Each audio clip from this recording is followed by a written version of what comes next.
freetalklive.com.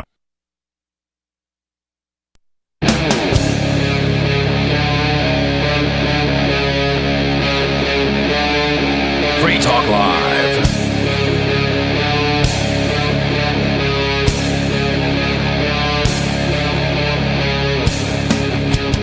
It's Free Talk Live, talk radio that you control, and 603-283-6160 is the number. That's 603-283-6160. You can call. If you see us streaming live, that means we're live. And it's 7 to 10 Eastern Time on a weekend, so we are live. And that means that you can call in with whatever's on your mind. That number is 603-283-6160. Today there was a huge protest that happened all over the planet, or not the planet, the nation. Let me unmute you. There was definitely a protest going on across the United States, the hands-off protest. Yeah, we can get into that, but we have a caller already that wants to talk about something else, and that's the point of Free Talk Live. And with you on the show tonight, you've got me, Bonnie. Riley. And Stu. And Tom in New Hampshire, you wanted to talk about a crime that took place in Los Angeles in 2017. What was that?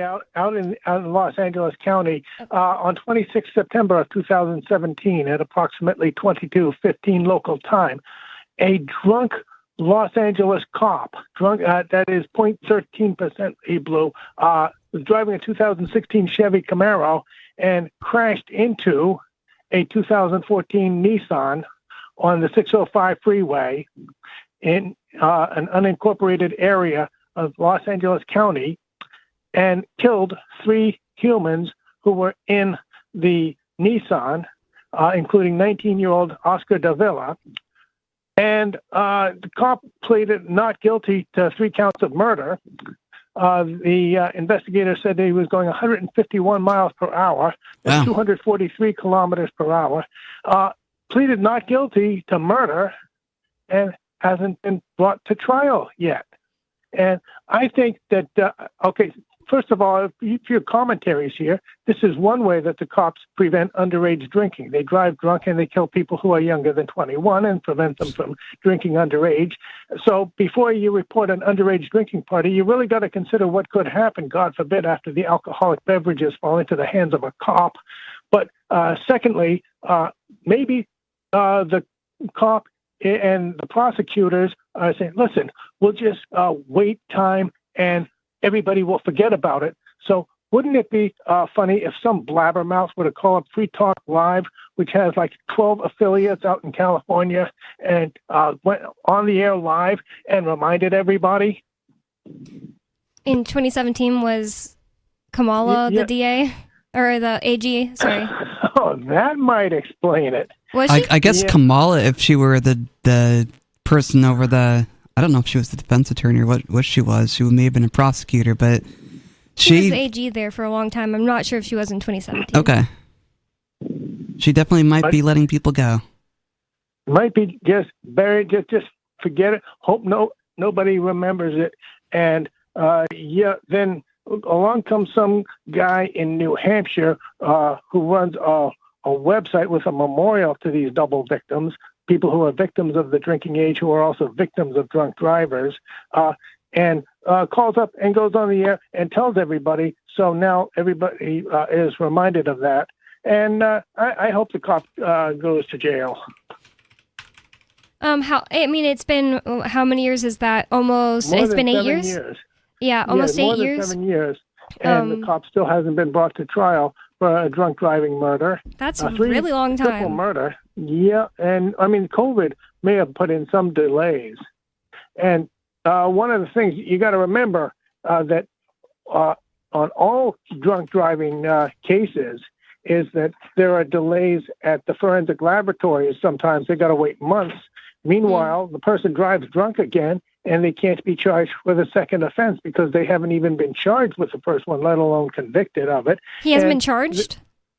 No, I'm saying other cases, a general thing where delays at the forensic laboratory endanger people because the person isn't even out on bail restrictions where they're forbidden to drive a vehicle or to drink alcoholic beverages. They're not charged or anything because they're going to wait until the test results come back from a laboratory, and that sometimes can take months.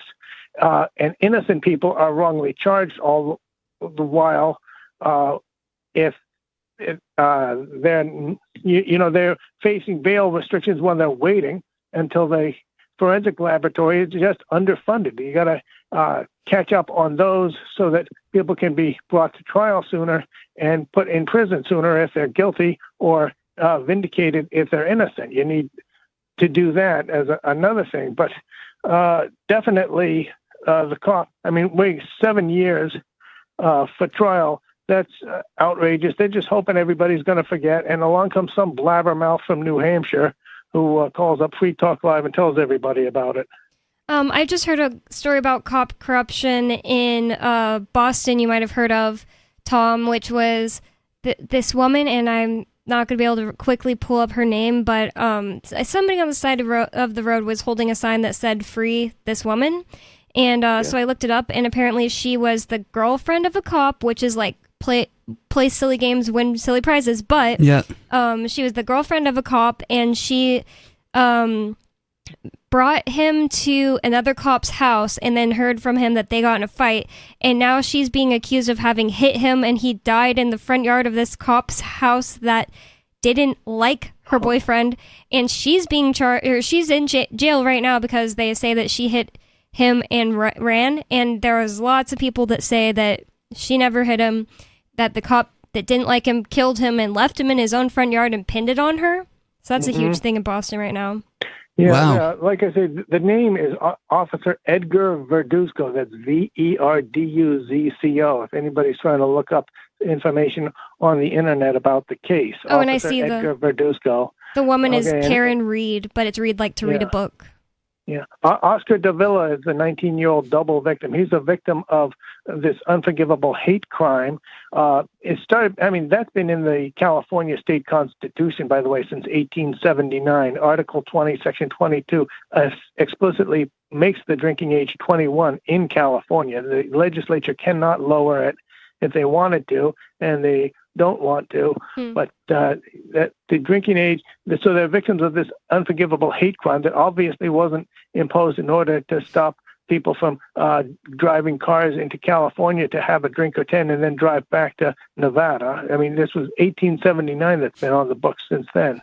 So, but it's an attack on liberty, and he never got a chance to drink alcoholic beverages lawfully because here comes this drunk driver going down the 605 freeway, smashes into a fiery crash, and his parents also died. So, throw the guy in prison for a few decades, Well, it doesn't sound surprising to me that the cop hasn't been brought to trial yet. First of all, trials are taking way too long, and I don't think COVID should be an excuse anymore.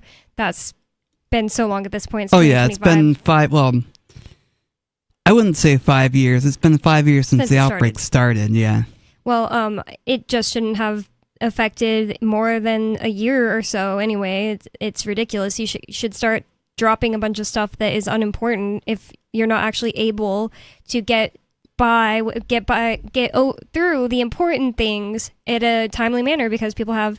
Thank you, Tom, for the call, but people have the right to a speedy trial. Yeah, and they're not dealing with a DUI there. They're dealing with murder. Yeah. They charged the guy with murder, right? Mm-hmm. Well, I think so. Pending charges for 7 years of murder? Yep.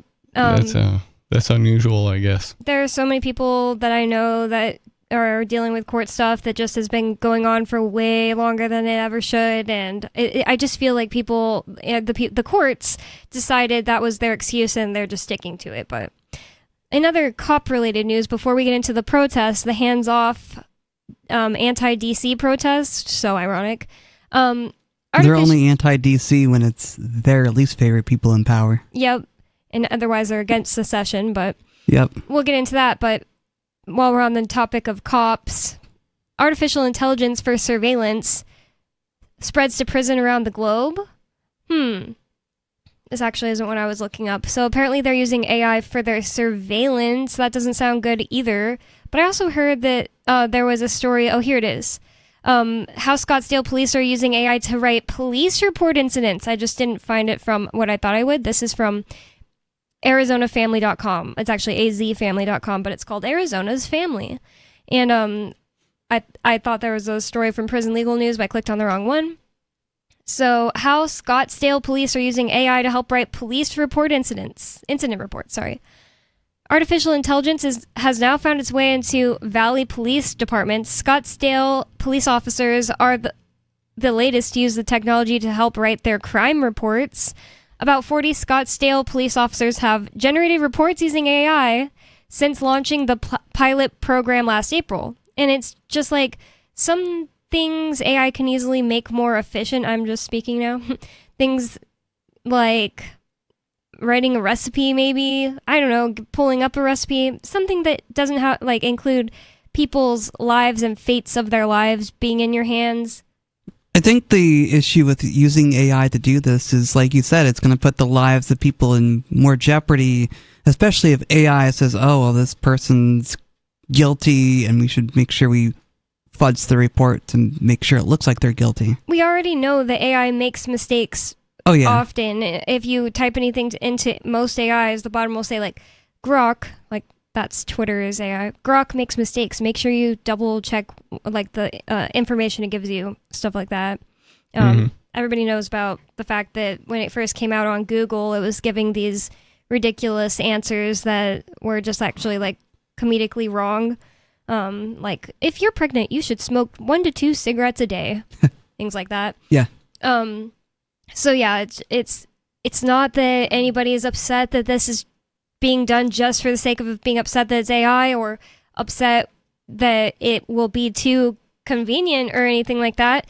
It's just that if you are the human being that's supposed to be a witness to something, you're supposed to write a report that is going to be used as testimony against a person in a trial where their life or part of their life hinges in the balance, you should have to, at least the very least, be the one who writes it as you actually saw it. So, says Axon, the company behind body-worn cameras, now has an AI tool known as Draft One. It uses the audio from these recordings to write up police reports. That's bad. It can't always understand you. Like the subtitles on YouTube, that's AI. And they're often very wrong. Yeah. They're actually funny too. And that paperwork, that's interesting. That paperwork that they have to do every time something happens is it's a good thing because it keeps them from harassing people in the meantime. Yeah, we don't want them faster, more efficient. We want them so inefficient that people are like, we can't rely on these people to solve crimes for us. Now we need to solve it ourselves. Yep. And not just that, but if an emergency happens where cops would actually be useful, or you know, they got to show up somewhere so somebody can fill out an insurance report.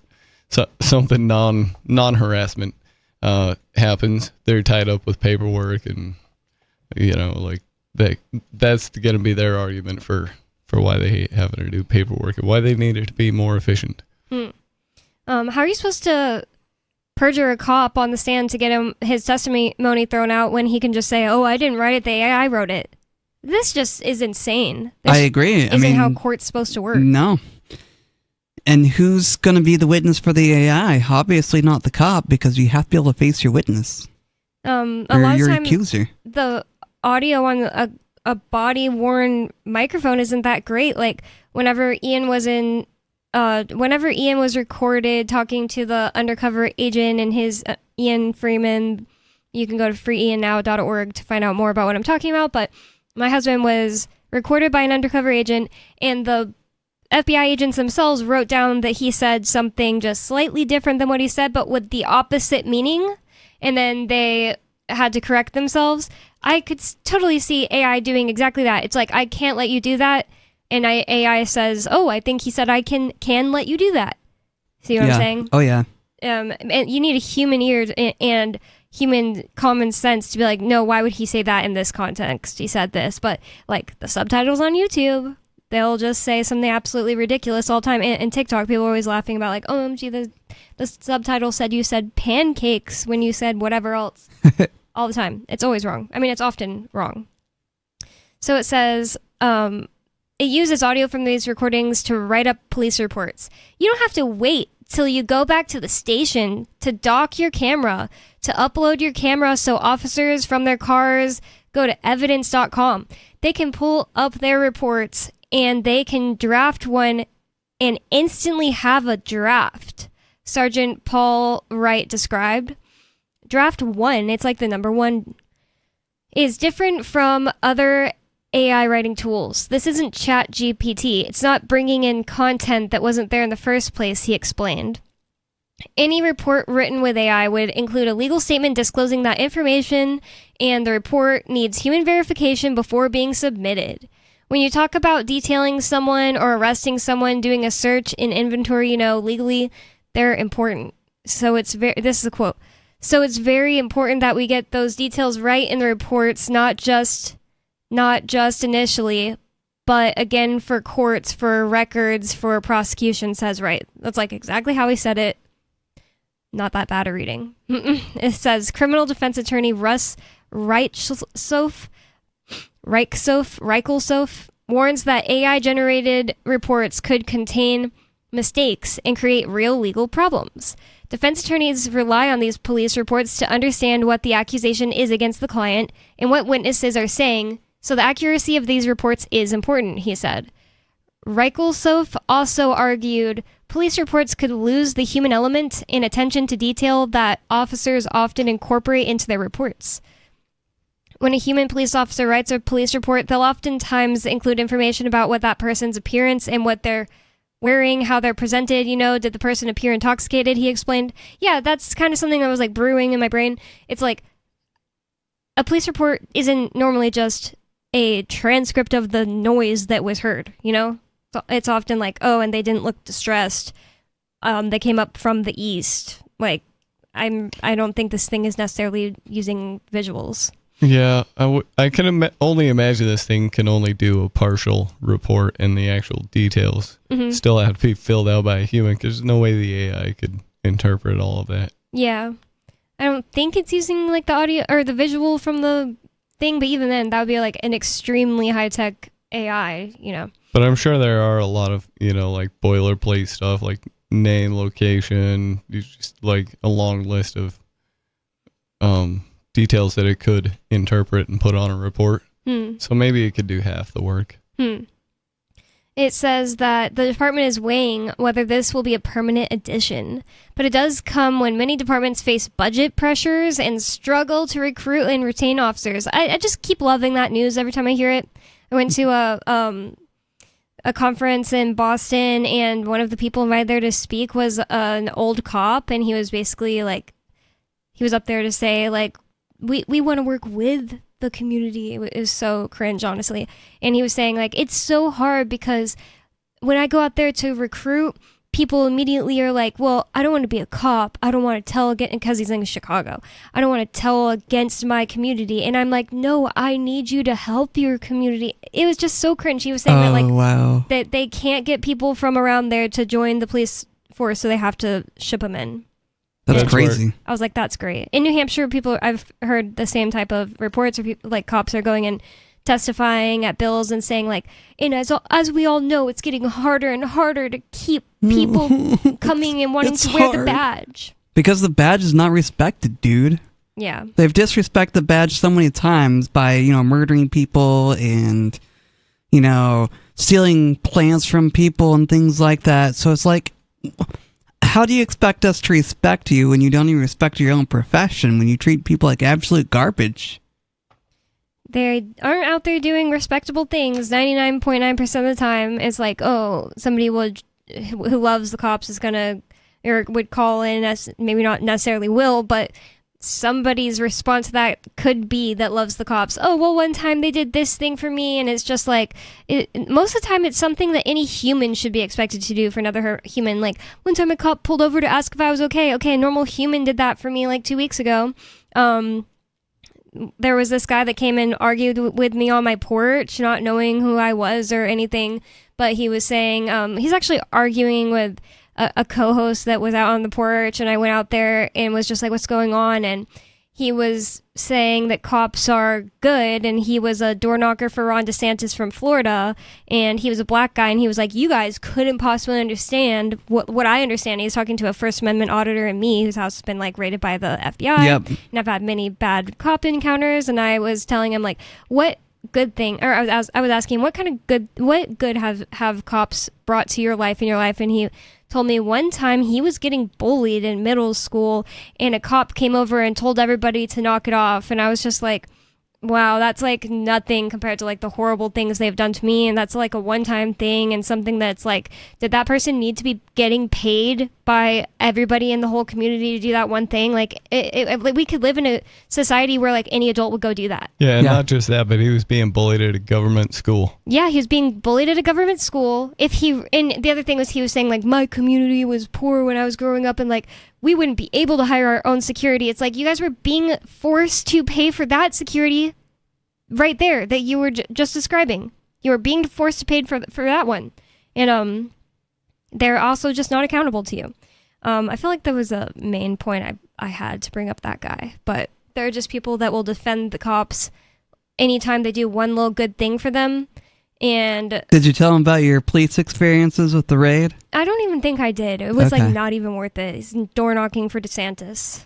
Oh. Complete police state lover. Yeah. We were just talking like the actual facts with him, and it never even got like heated or anything. It was like respectful, and I sometimes wonder like how he walked away, but it was just so weak the way he was like, well, yeah, I do actually have a good experience with cops. One time I could have gotten bullied more, and I got the bullying stopped. It's like, wow, aren't you like a Congratulations. 6'5" man? But okay. Yeah.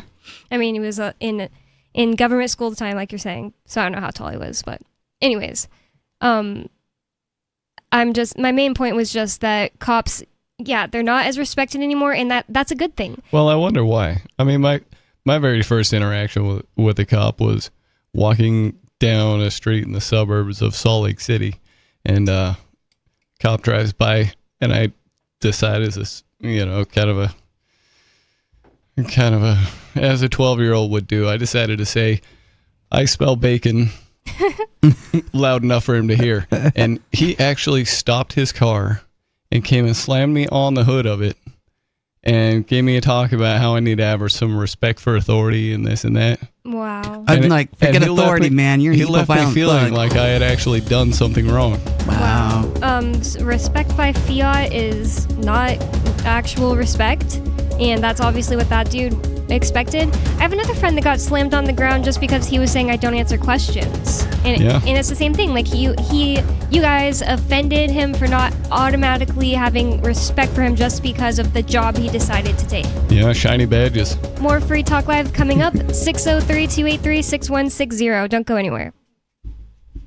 Free Talk Live. The snow in Georgia isn't real because if you take it and you wad it into a snowball and you hold a lighter to it, it doesn't burn. What? Yeah, that's the way snow behaves everywhere because it's ice. And there's considerably more air and heat energy in a snowball than there is in a tiny little lighter. But the fact that so many people can't you cut the Southerners a break? I mean, they've never seen No! snow. If you think that there's a conspiracy out there to spray plastic snow across the Oh, is entire, that what they're saying? Is that what entire they're state saying? of Georgia, and you Wait, think that the wait. snow isn't real, you're a moron! Wait, is that what they actually say in the video? Yes! That they're being like it's This is- chemtrails? Yes. There's hundreds of videos of people going, "This isn't snow. It's not real. It's fake." My friends and fellow patriots, a conspiracy. They're spraying chemtrail snow all over the state of Georgia. Free Talk Live. 7 nights a week from 7 to 10 Eastern at freetalklive.com.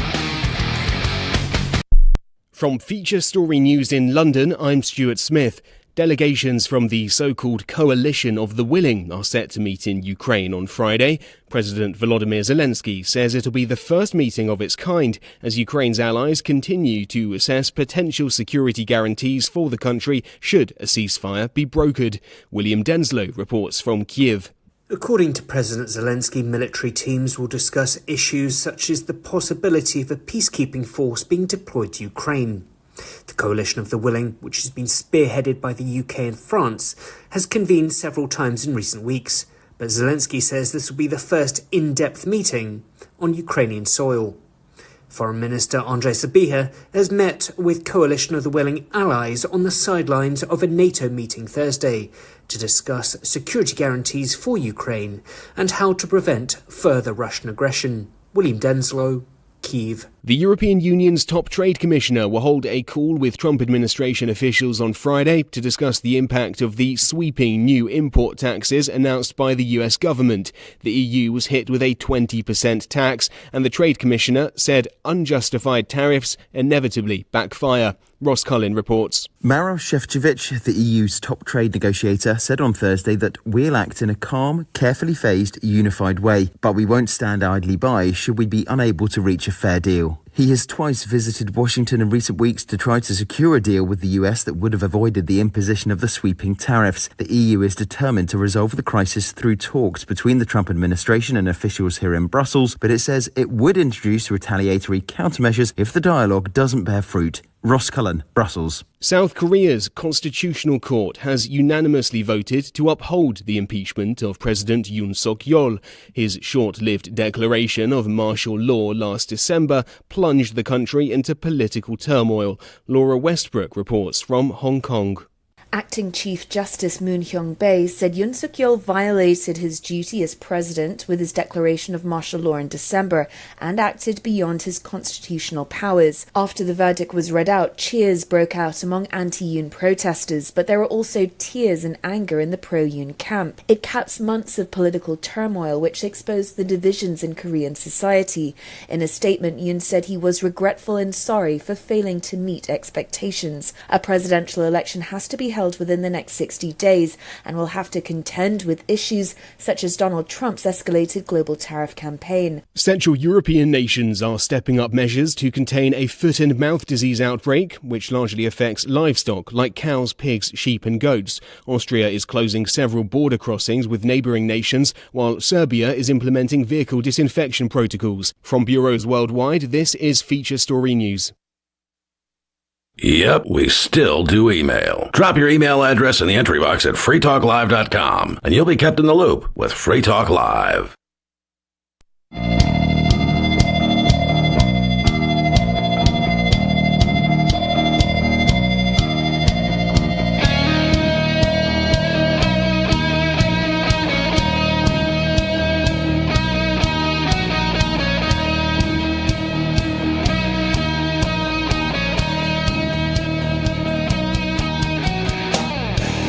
It's Free Talk Live, talk radio that you control, and 603-283-6160. That's 603-283-6160 is the phone number you can call to bring up whatever's on your mind. We had a caller last segment talk about a cop he thinks needs to get charged in California, and that's a totally valid reason to call into Free Talk Live. You can call in just because you have something you want to talk about that you don't think many people have thought about before. You want to know what we think about it. You can call in to do some kind of activism like he did. It's up to you. Promote something you're doing. It's up to you because it's Free Talk Live. And I'd like to thank Joseph for being an amplifier with us here at Free Talk Live. That means that Joseph went to amps.freetalklive.com and signed up to support the show. AMPS stands for Advertise, Market, Promote, and Support. Thanks to Joseph and everyone who supports us. And again, that's amps.freetalklive.com if you'd like to check out the perks and benefits of becoming an amplifier. And with you on Free Talk Live tonight, you've got me, Bonnie. Riley. And Stu. And today, something big was going on, and it was a protest Huge. day. It was huge. Big and huge. A huge protest day, I guess you'd say, going on all over the country. I remember when they wanted to do a protest at every capital in America after January 6th, and I was like, that sounds like a trap, but I'm not really sure anything happened. Yeah, I'm pretty sure nothing happened that day. But it just seems like, you know, when Donald Trump came back to power, the left were all about protests and protesting again and their right to free speech. But, you know, when Biden was in power, you couldn't go out and protest because you had to wear a mask and stay home. Well, I'm glad these people are, you know, at least care enough to cancel about something to cancel their Saturday plans and, like, I don't know, do something. Well, their protests are meaningless because I imagine they're still going to pay their taxes. Yeah, and for some portion of these people, that's what they do for recreation anyways, which to me is kind of sad. Yeah. Yeah, that's good. Well, a lot of them are paid. We already know a lot of them have been outed as being paid by certain different organizations to go out and do protesting. I don't know if that's exclusively the left, honestly. I haven't really looked into like all the details about it, but USAID uncovered some of that. That's true. So protesters tee off against Trump and Musk in hands-off rallies across the U.S. And by hands-off, they mean like say you're doing it in New Hampshire, it's like, DC, get your hands out of our DC and out of our New Hampshire. And it's like, you guys could have sided with secessionists in 4 years ago when we first put in a bill and they were vehemently against it, said it's racism. That's crazy stupid. stuff like How that. is secession racism? How is having a national divorce racism? They try to compare it to the reasons that the South wanted to secede and say that's exactly we're the same. seceding. We would want to secede for completely different reasons. I don't think anyone in New Hampshire. It's not supposed to be logical. It's supposed to actually be emotional. True, but people make emotional decisions every day. People don't make logical decisions every day. I think unless they're libertarians, and maybe they might make more logical decisions.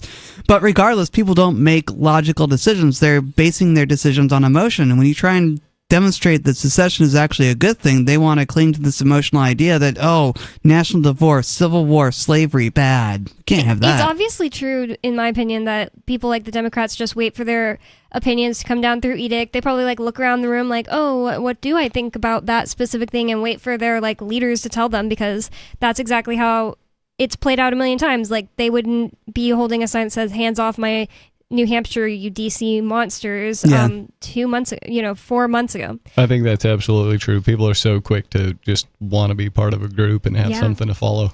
Cult stuff is sorry, I didn't say cult. I said cult stuff is just everywhere, and I've been noticing it so much recently. And just that just seems no different than a cult. That seems no different than a cult, and that's how I feel about the Democrats and the Republicans. Statism is a cult. That's Larkin Rose's. Well, I think he called it a religion, but I still call statism a cult. Mm-hmm. It definitely is a cult.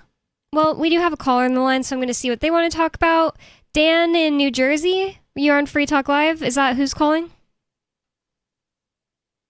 Oops, I pressed the wrong button. Dan, you're on Free Talk Live.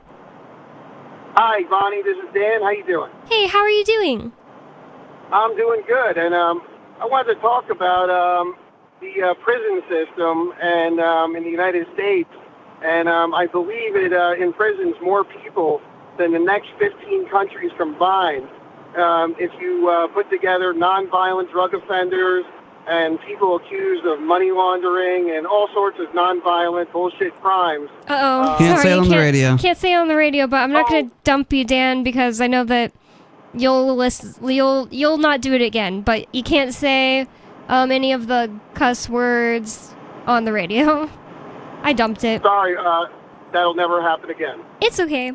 So, but we agree with you here on Free Talk Live that, the amount of people incarcerated in the United States is ridiculous, and it's often over things that are nonviolent and shouldn't even be crimes. Did you say more than the next 15 countries? That was the last time I read that statistic. Was that per capita or total? Probably per capita. Per capita? Probably. So that would be per person? Maybe. And, I don't know. Well, now maybe it is total. In there too. Yeah.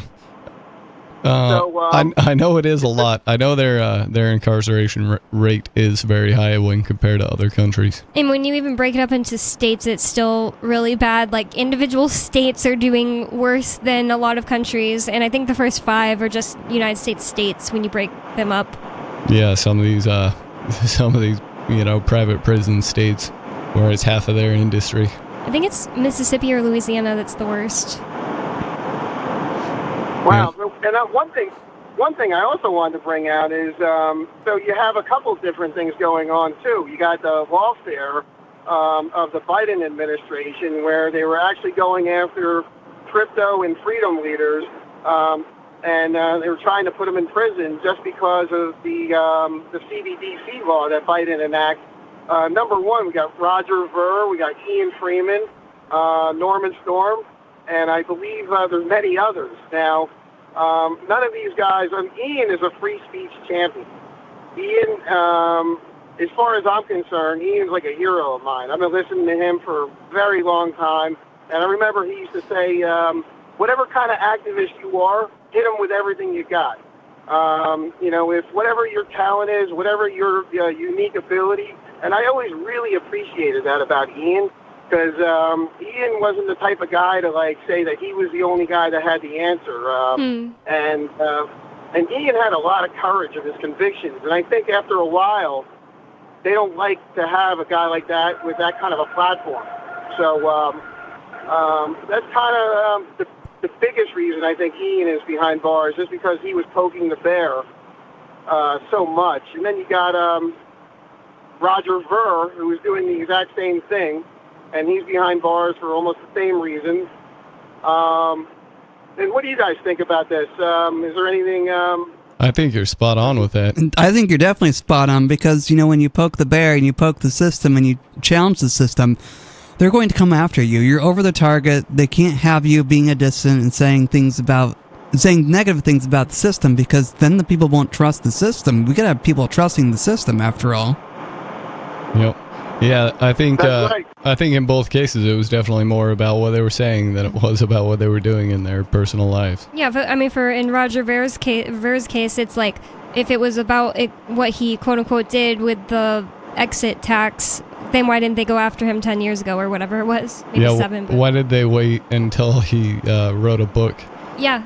Talking about how Bitcoin is compromised, and then they decide they got, tax charges they want to get him on. Even with Ian, they waited 5 years of investigating him because they wanted to hit him with a bigger charge that is called continuing financial crimes enterprise that requires 5 years.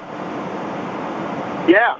And now, one thing I just wanted to point out, I'm not getting political or anything like that. I'm not a Trumper, but the first thing he did when he got in office is he reversed Biden's executive order of the CBDC bill.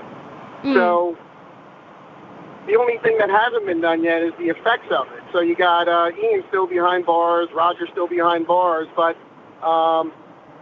we got to hope that they're all going to get released because of the executive order that was done away with. Now, there's not really any precedent whatsoever why any of these guys should be there other than the fact that it's just a witch hunt at this point. So I really would hope that all the activists across the country would make this their most important issue. If they take down our best, if they take down all our leaders, it's not looking good for the rest of us. So this is a very pivotal point in our time right now, and it's time to get involved, and it's time to support Ian Freeman and Roger Ver. Well, thank you so much, Dan, and thank you for all of your help on this. Dan organized the, I forget what it was called at the time, the party in D.C., the Enemies of the State Party.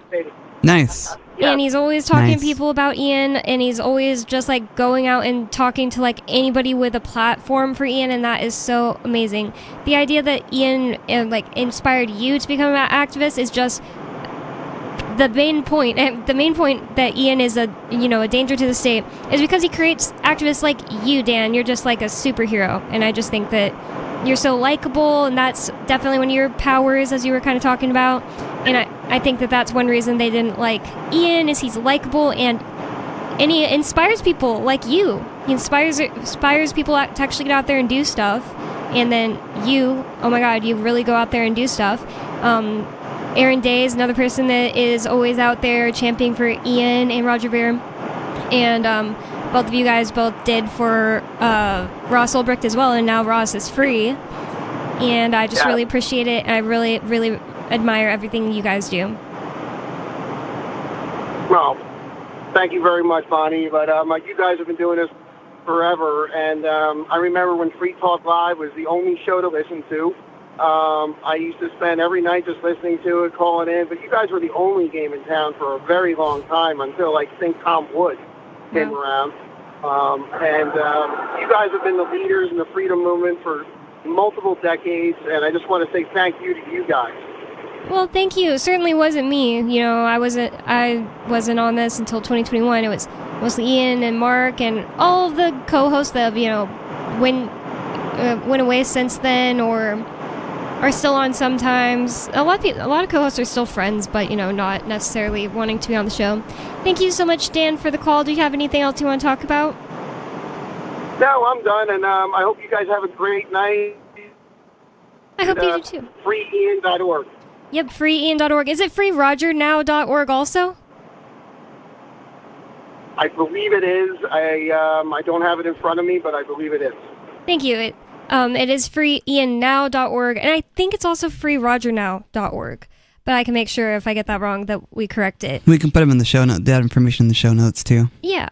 So thank you for the call, Dan. We have another caller on the line. I'm going to go to caller from Florida. You're on. You know how you stop the lawfare? Hold on, I'm going to put you on hold, Skeeter, just because I clicked the wrong button. Other unscreened caller, you're on Free Talk Live. What's on your mind? Hello, going once. Are you there? Looks like a caller from Massachusetts. Not sure if it's anybody actually there. Going once, going twice. Okay, I guess maybe I'll put them on hold and see if they're back. Skeeter, what's on your mind? You know how you stop the lawfare? You don't break the laws. Oh. How many laws are there, Skeeter? How many laws are there, Skeeter? Yeah, you're in violation of laws, Skeeter. It's laws set by the collective ownership of the United States. The collective does not own me, dude. That doesn't answer Riley's question. How many laws are there, Okay. Skeeter? Here, let's apply logic since No, answer my question, dude. How many laws are there? How many laws are there, dude? It doesn't. That doesn't No, matter. it does matter. How many does laws matter. are there? How about this question? How possible is it for Riley to not break law today? A lot. I mean, it's pretty easy. No. No, it's really not. You commit 3 felonies a day, dude. It's pretty easy. I haven't broken any laws in the last 10 seconds. That you're aware of. Yeah, that you're aware of. You might have literally break it broken down. the laws in the last 10 seconds. Let's break down the logic, right? Self-ownership is not guaranteed, right? You have to own land before, or at least be on You're land not that's talking owned. about any kind of actual philosophy or anything. You're just talking about something that has to I'm do talking with something someone wrote down. Sorry, I have to mute you because you just make no sense and scream in the middle of people talking. Self-ownership is only insured to you if you own land. That doesn't what about make sense at before all. the concept of owning land existed? That makes no sense. That's the stupidest thing ever. And also, it being insured to you, it doesn't really matter. Somebody may come and try to murder me. They may overpower me and murder me. That doesn't mean that I'm not going to live my life striving to have ownership over my body. Like, it doesn't mean anything, what he's saying. Like, your life isn't insured to you. So what's the point of saying that? There's no point. Okay, let's stop being emotional. Let's actually apply logic. And what's the definition? What'd you say, Stu? Not only that, but in 1985, Chief Justice Watler said any good prosecutor can get a grand jury to indict a ham sandwich. Oh my Pretty God. easy. If they want to go after you, anyway, they just will, Skeeter. No, they won't. Yes, No, they Yeah, they absolutely will. will. They absolutely will. You actually have to. We've break seen the this time law and in time order to again, get dude. You don't know what you're talking like about. Roger Ver. No, they call it Stop parallel talking over me. construction. Now I'm talking now. I was muted. Now you're talking over me. Is that how free Stop talk being live works? emotional, Skeeter. Stop being emotional. You didn't even look at Roger Ver's evidence. You just advocate for him just because he's part of. We did part of your many shows philosophical talking gang. about everything That's the that's come only out reason about why you Roger support Ver. him. I didn't hear you. You were talking over me. I said we've done many shows talking about everything that's come out about Roger Ver, all of the facts that are available to everyone. You don't even have any facts. They didn't. Okay, bye. It doesn't mean anything. I want to talk to Rob from Vermont. Rob from Vermont, you're on Free Talk Live. What's on your mind? Hey, good evening, guys, and good to hear from you. And yes, Good to hear from you. President Trump, please pardon Ian Freeman, my dear friend. And he's been my friend for almost 20 years. And that's probably about as long as I have been calling this show. It's a long time. Mark and Ian have been there for me since the beginning. And I'm asking President Trump to please pardon Ian Freeman. I appreciate that. The reason why I called is I wanted to bring to the attention of Free Talk Live the Winchester town clerk, Winchester, New Hampshire, was arrested for vital records fraud and notarial misconduct. Whoa. In other words, this town clerk accepted money for marriage licenses but never performed, the actual ceremonies. Wow. Oh, wow. That's interesting. And what's the point? It's my understanding that this is a felony. So they were basically taking money for saying that they would marry someone, but not actually doing it. But why would the people pay them? I'm so confused. Yeah, well, I mean, that's kind of strange to me, and that the Attorney General is looking into this, and this guy's looking at some time, because he altered the future, of a lot of people. If people believed that they were married and they weren't, that's horrible. It says that James man, that's a confusing French name. It's Tetriot.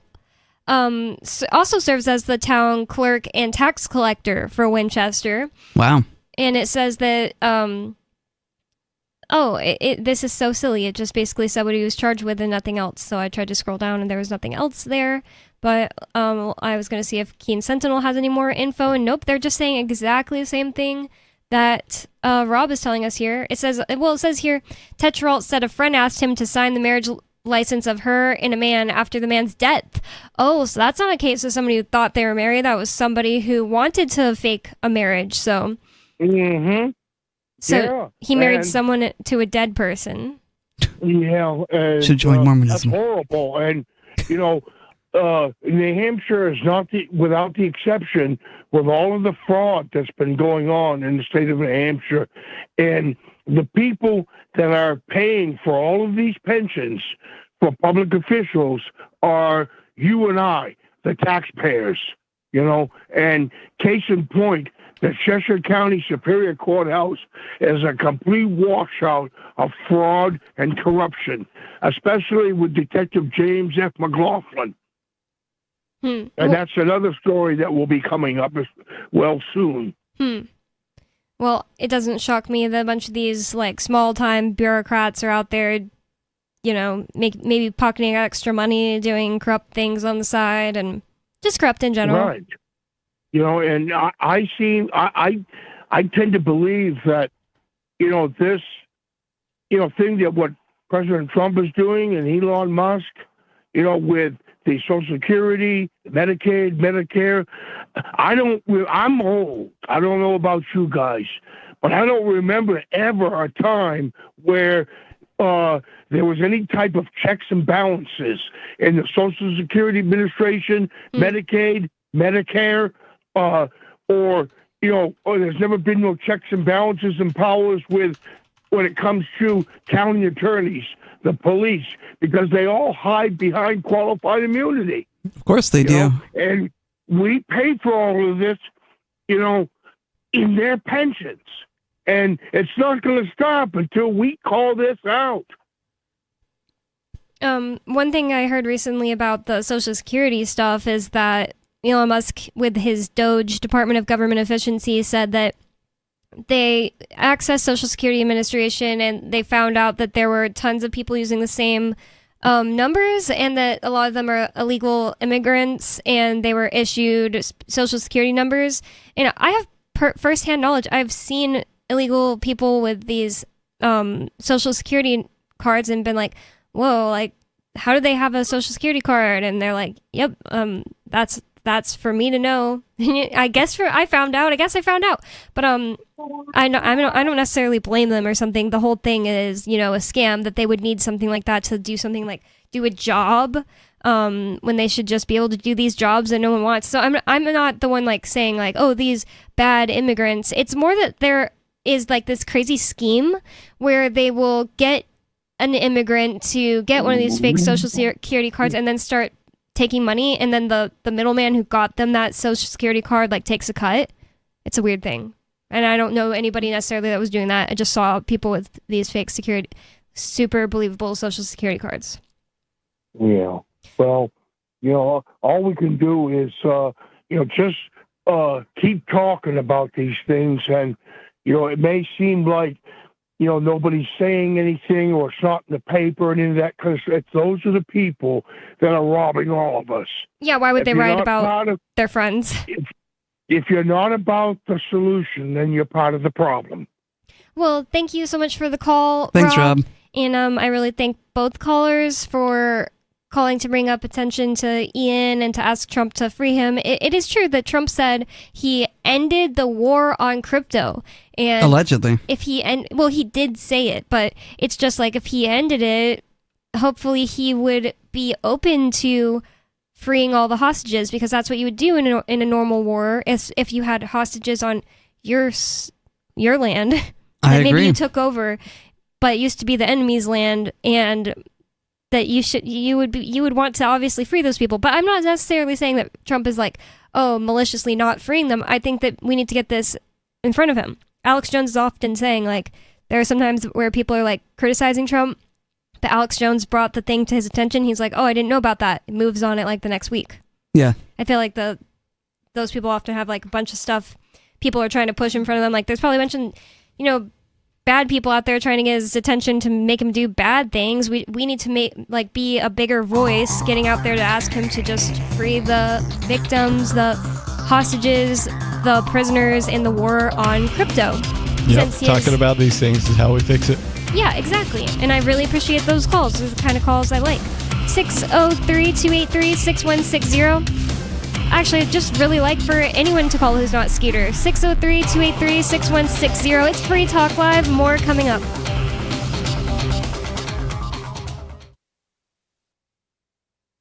Hi, I'm Derek J.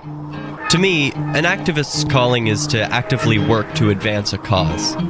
The cause for which I work is personal freedom. I believe my life is best when I engage in voluntary interactions and self-government. I reject the idea that anyone else has a higher claim to my life or my body than I do. I see people who call themselves the government as a threat to my personal freedom. I realize you may feel differently, but my relationship with the people who call themselves the government is completely involuntary. If Starbucks used some of its money to drop bombs, I wouldn't shop there. So why would I support the American empire? The empire does not require my consent. Derek J's Victimless Crime Spree. Watch it for free and order the Director's Cut DVD at victimlesscrimespree.com. That's victimlesscrimespree.com.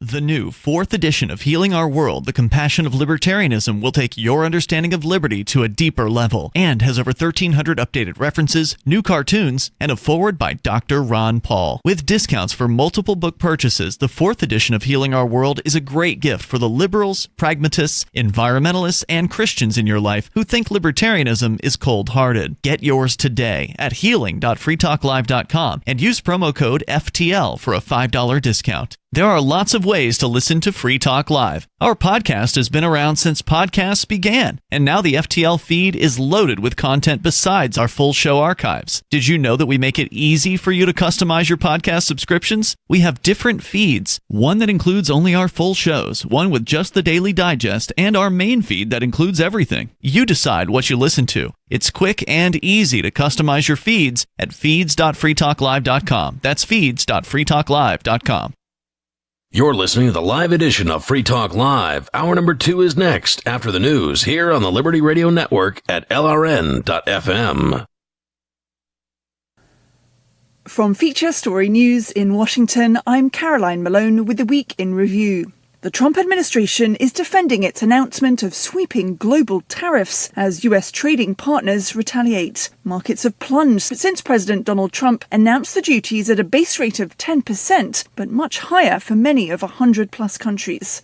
World leaders have condemned the import taxes that would amount to the highest trade barriers given in more than a century. Kate Fisher reports from Washington. Most economists predict the effects won't be limited to the financial markets, but will also raise prices for consumers and businesses.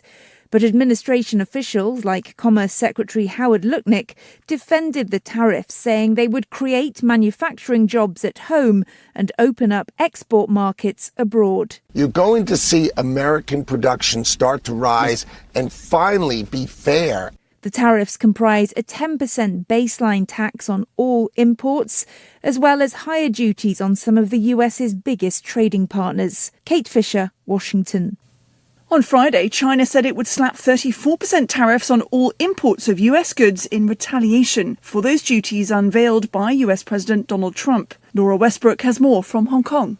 Beijing is showing it has no intention of backing down when it comes to a trade war with the United States, as well as matching President Trump's 34% additional tariffs on goods from the US. China also imposed export controls on 7 rare earth elements used in medical technology and consumer electronics. The Ministry of Commerce said it was adding 11 American companies to its list of unreliable entities that essentially bars them from doing business in China. More than a week after the 7.7 magnitude earthquake in Myanmar, well over 3,000 people are now known to have died. The United Nations Secretary-General Antonio Guterres says the disaster has laid bare the deep vulnerabilities facing people throughout the country.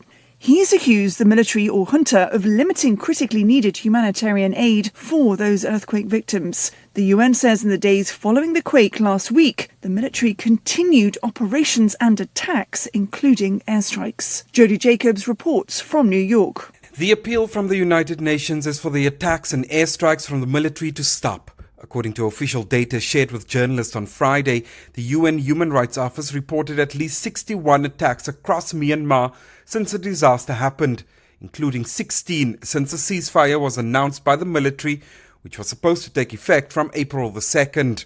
The UN has urged a halt to all military operations and for the focus to be on assisting those impacted by the earthquake. An appeal has now been made by the World Body's Refugee Agency for $16 million to support 1.2 million survivors. The Secretary General on Thursday deployed his humanitarian chief, Tom Fletcher, to the country. Jody Jacobs, New York.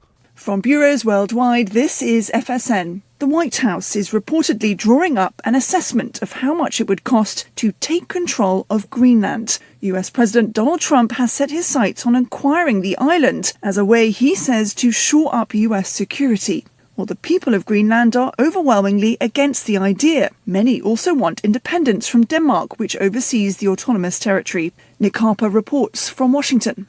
The Danish-owned but autonomously run island is a target of President Donald Trump, who says it's vital for US security.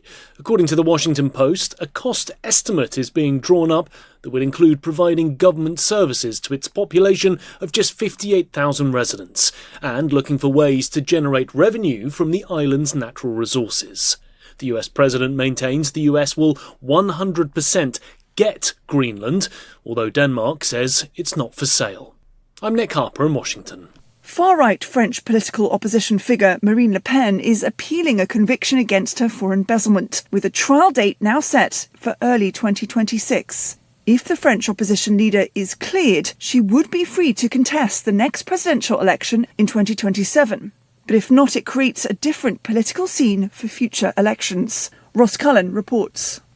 The appeal trial is due to take place early next year, with a decision due next summer. The judges could exonerate Marine Le Pen, clearing the path for her to participate in the presidential election, which recent polls showed that she would likely win at the 4th attempt. But there is also a risk that judges could lessen the sentence but still find her guilty, or impose the same sentence, confirming that she would be barred from contesting the election due to take place in April 2027.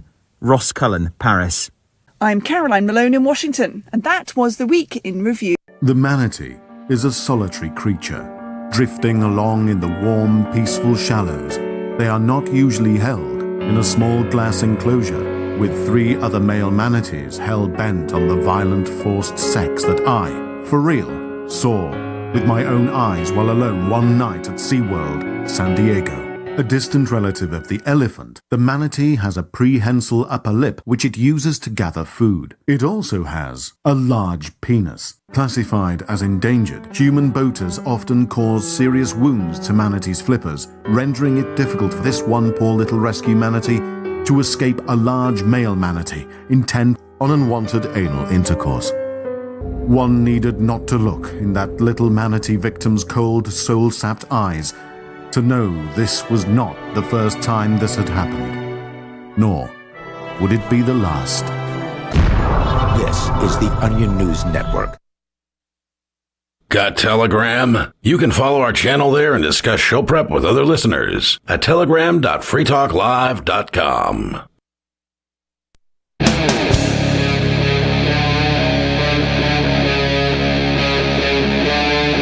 Free Talk Live.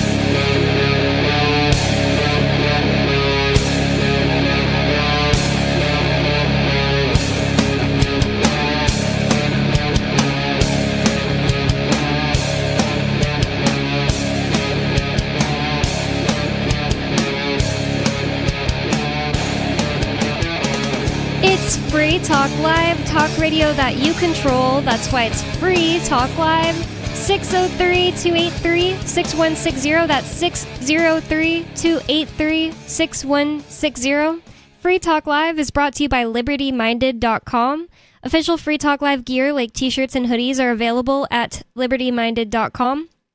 Plus, you'll find a unique collection of cool and funny liberty-oriented clothing at LibertyMinded.com. That's LibertyMinded.com. And with you on the show tonight, you've got me, Bonnie. Riley. And Stu. And Riley, you have something you're planning for this month. What's that? Yes, that's right. I am planning a cannabis freedom rally in Concord on April 20th, which will be Easter Sunday, fortunately or unfortunately, depending on your opinion. So if you are interested in promoting, the idea of decriminalization of cannabis or cannabis freedom, or you just want to come join us and partake a little bit, by all means, do so. It's Sunday, April 20th, and we're meeting at, 4:20. Nice. Are you gonna be like giving a speech? I might give a speech. I'll have to come up with something because I think I will give a speech and talk about why I think cannabis should be decriminalized. Nice. I think that'll be really important to talk about. So come out, support if you're in New Hampshire. If not, come join us anyway. Yeah, fun thing. Even if it doesn't even have to feel like activism. Yep. Even like the last maybe 2 or 3 years I didn't smoke, and I went and it was just fun to hang out with people. It's always fun to hang out when you're not smoking or even when you're smoking. So. Yep. So that's April 20th this year in Concord, New Hampshire. Yep, at the State House. Oh yeah, at the State House. That's always important. So another protest that's in the news today. Other thing that's in the news is Trump's tariffs, and we'll get into that. But it says protesters tee off against Trump and Musk in hands-off rallies across the U.S. Man, those two people have caused people to seriously mobilize in ways that just absolutely stun me, considering... I know. Yeah, they came up with a new fake condition for it. They call it Trump derangement syndrome. Honestly, I think it's real, because there are people that... Like, my great aunt today was wearing a shirt that said, "Is he dead yet?" And wow. It's like... That's got to be something. Oh yeah, something about this person. Like, makes I'm not a people huge insane. fan of Trump myself, but wishing him It can dead. go the other way around too. Oh yeah, there are people that are deranged that he's like a high priest in their religion. Oh yeah, absolutely. Yep. God's chosen the Trump savior. derangement definitely goes both ways. Yeah, there's a whole word for it, and I think Elon gets his own now. Elon derangement syndrome, considering people are blowing up cars just because Elon owns the business that manufactured the cars. That's insane. It is insane. So it says crowds of people angry about the way President Donald Trump is running the country. What about President Elon Musk? They didn't even say that in the first sentence. Yeah, in the park in Brattleboro today, I saw they had a big banner that said Elon Musk is an illegal. It said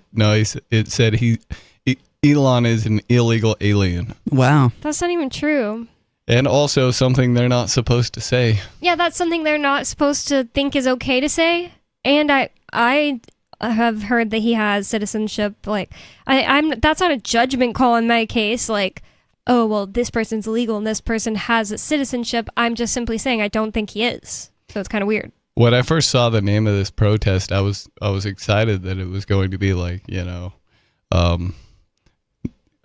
hands off, like don't govern me, bro. Yeah, and kind of a thing. It's not. It's not right. that at all. It's just they're protesting their least favorite dictator in chief, and they want their favorite flavor of dictator in chief. They're just upset. And at least in New Hampshire and probably in other states too, they always pull this thing where they're acting like it's all about like our state. It's our state. As soon as they dislike the commander in chief, as you said. Yeah. And it's so weird because they'll completely drop that rhetoric as soon as it's somebody they like, and they're like, we're all one world, and we all need to be under the UN and all this other crap that that they believe. But then as soon as there's Donald Trump in this presidency, there's these like blue-haired old Democrat women in New Hampshire like, this is my house, and it's so weird. Yeah, they're shapeshifters. It's sad for me to see people acting like farm animals in this way. Yep. 4 legs good, 2 legs bad. Yep, that's funny. So it says that Donald Trump is running. They're angry about the way that Donald Trump is running the country, and they marched and rallied in scores of American cities in the biggest day of demonstrations yet, by an opposition movement trying to regain its momentum after the shock of the Republicans' first weeks in office. Months at this point, but so-called hands-off demonstrations, and it's always with an exclamation point. And there are some signs here in this picture. This what I'm reading is from apnews.com, by the way. So in this picture, has a picture of people holding a bunch of signs, and people are holding signs that say things like, "Trap the muskrat," and "hands off my federal jobs." That's hilarious. Oh, wow. They want their federal jobs. They want to keep getting that sweet, sweet federal money, I guess. I wonder what's so important about those jobs and not just like jobs in general. Is it maybe that you have to work less and make more money? Because those are part of the parasite class. Exactly. You don't actually have to do federal anything income that helps anyone. Yeah, federal income is definitely guaranteed. You get a pension guaranteed, but, people need to... You're not likely to get fired for not doing anything. Yeah. Mm-hmm. It's a cushy job. They're cushy jobs most of the time. You make more money doing what... Even if you're doing something that is in the private sector, you're making more money doing it. If it's government, you can go in and just be a lot lazier. And everybody knows this. I lived on Dugway Proving Ground, and it's a military base that's more civilians than actual military people. It's just an open, quote-unquote, secret. Like, everyone knows, like, military jobs are cushy. Like, oh, man, I had to deal with the housing office today. Everybody will be like, oh, you had to deal with them? Haha, could you get them out of their, like, seat to actually help you? Haha. Like, it's, like, an open secret. Mm-hmm. Yeah. And when I started being a libertarian, I happened to live there still. I wasn't really getting how serious statists are about statism. And I was just like, I thought I could just explain things to people. And, like, I would post stuff about, like, libertarian ideas on the internet. Mostly anti-cops. It was, like, what started it for me. And I literally had people come up to me at my job where I worked at a bank, and they would be like, I saw what you posted on Facebook, and if the government started firing people, I'd be out of a job. And at the time, I didn't even know what to say, but now I just think back and I'm just like, these people, they know that that's not a good argument because they should be able to get another job as a grown adult. Yeah, they should. And that isn't parasiting off of other people. But they want that specific job. And honestly, even non-government workers, when they were saying things in like 2021, like, I had to take the shot because I was going to lose my job. I'm just like, I just am in awe of the lack of imagination and human courage that some people have, where like they get comfortable in one job and they think they can't possibly lose it to do anything. I quit my job because of what they were doing during COVID, and I like took chances. It's just like, what happened to like the human spirit of doing things that you set your mind to? It's like just kind of sickening.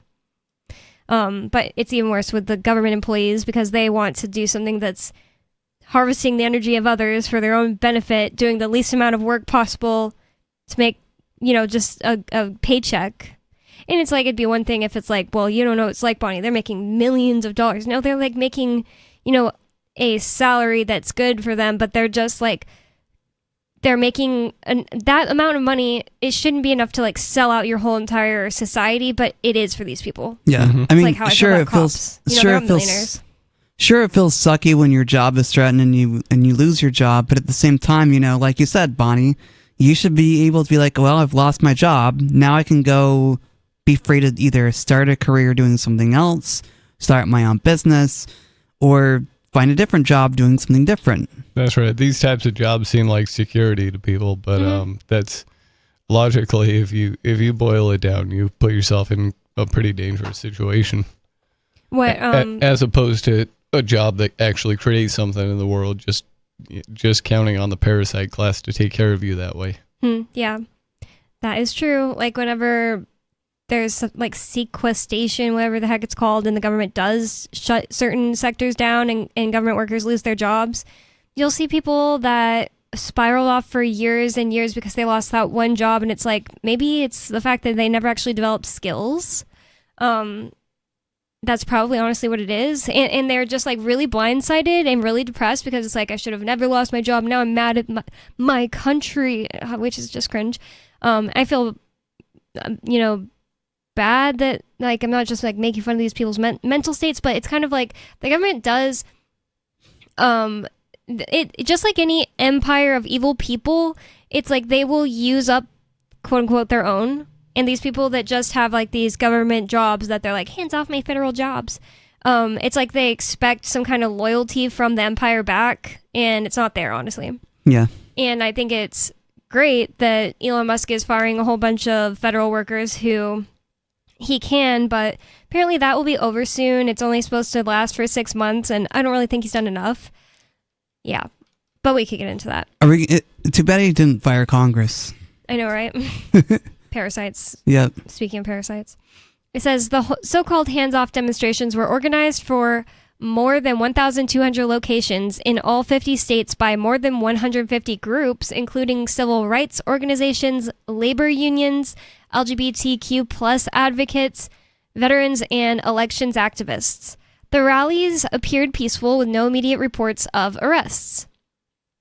And I'm looking at another picture of people holding signs. There's a picture of Trump, one of them is holding up where he has red eyes, and he also has his hand out and he has blood on his hands. It's like Trump has blood on his hands. Oh, and he's evil.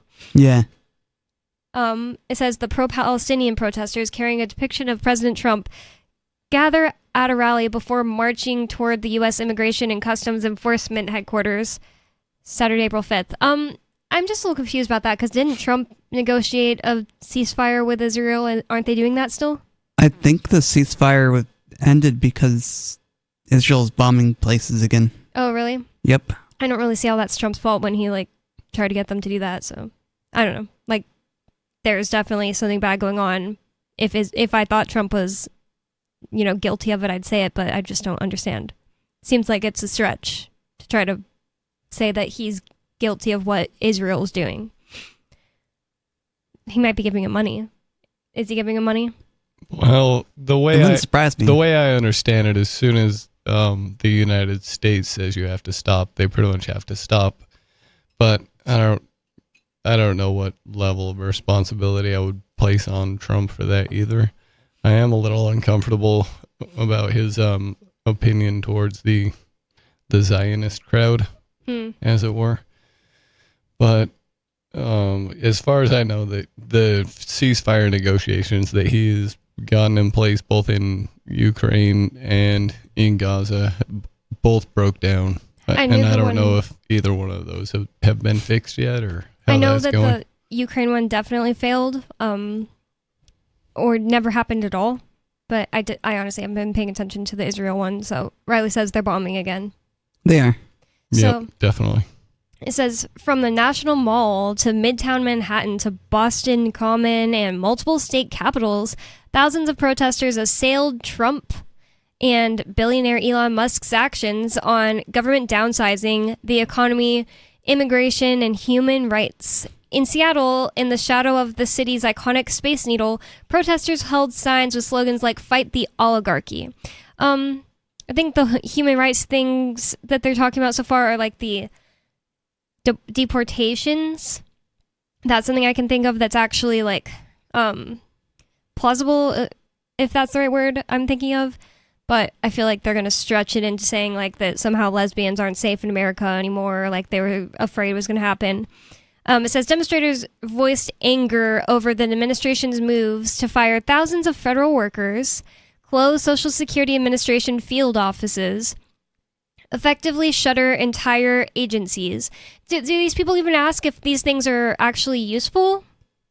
You know, and it sounds great to me to shutter entire agencies. And it says deport immigrants, scale back protections for transgender people. And it's not the government's responsibility to protect transgender people, by the way.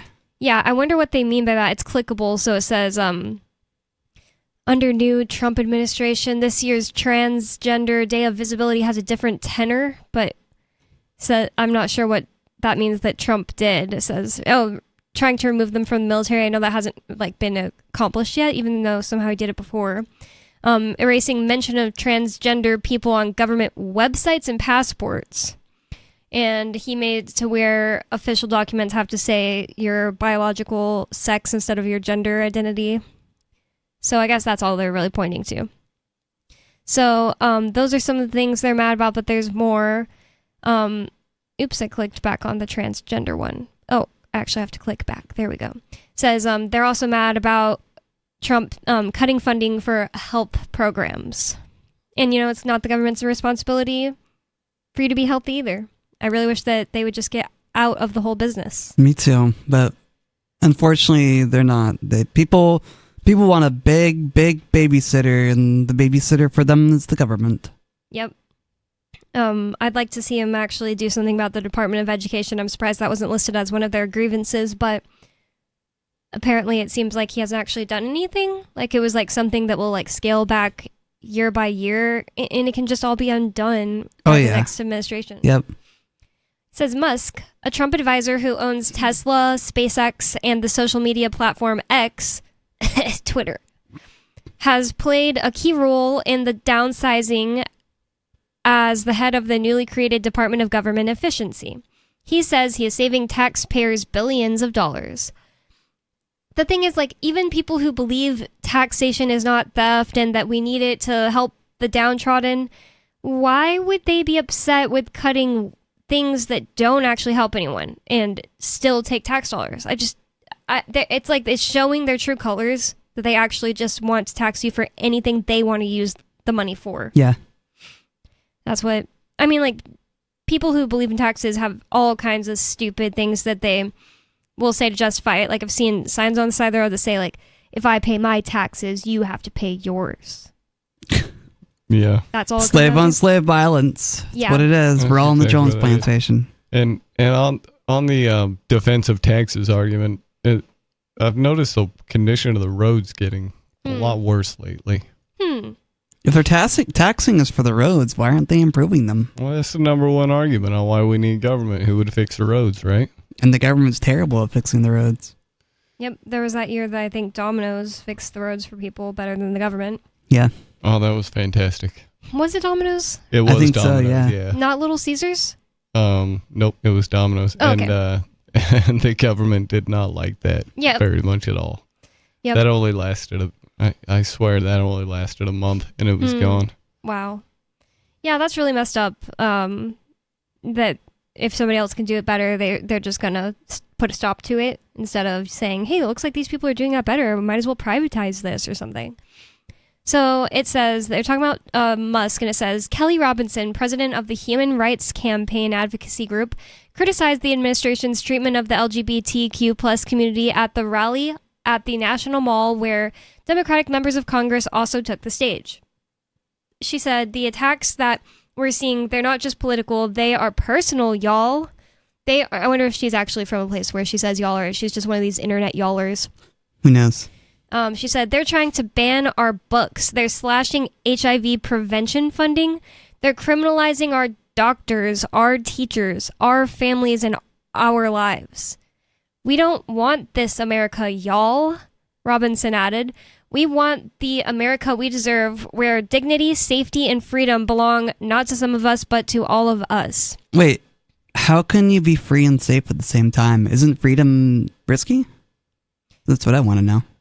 I mean, you could keep yourself as safe as you possibly Oh, humanly for can. sure. And you can if lock want. yourself in your house and wrap yourself in plastic wrap and tinfoil and never go outside. Mhm. But that's not being free.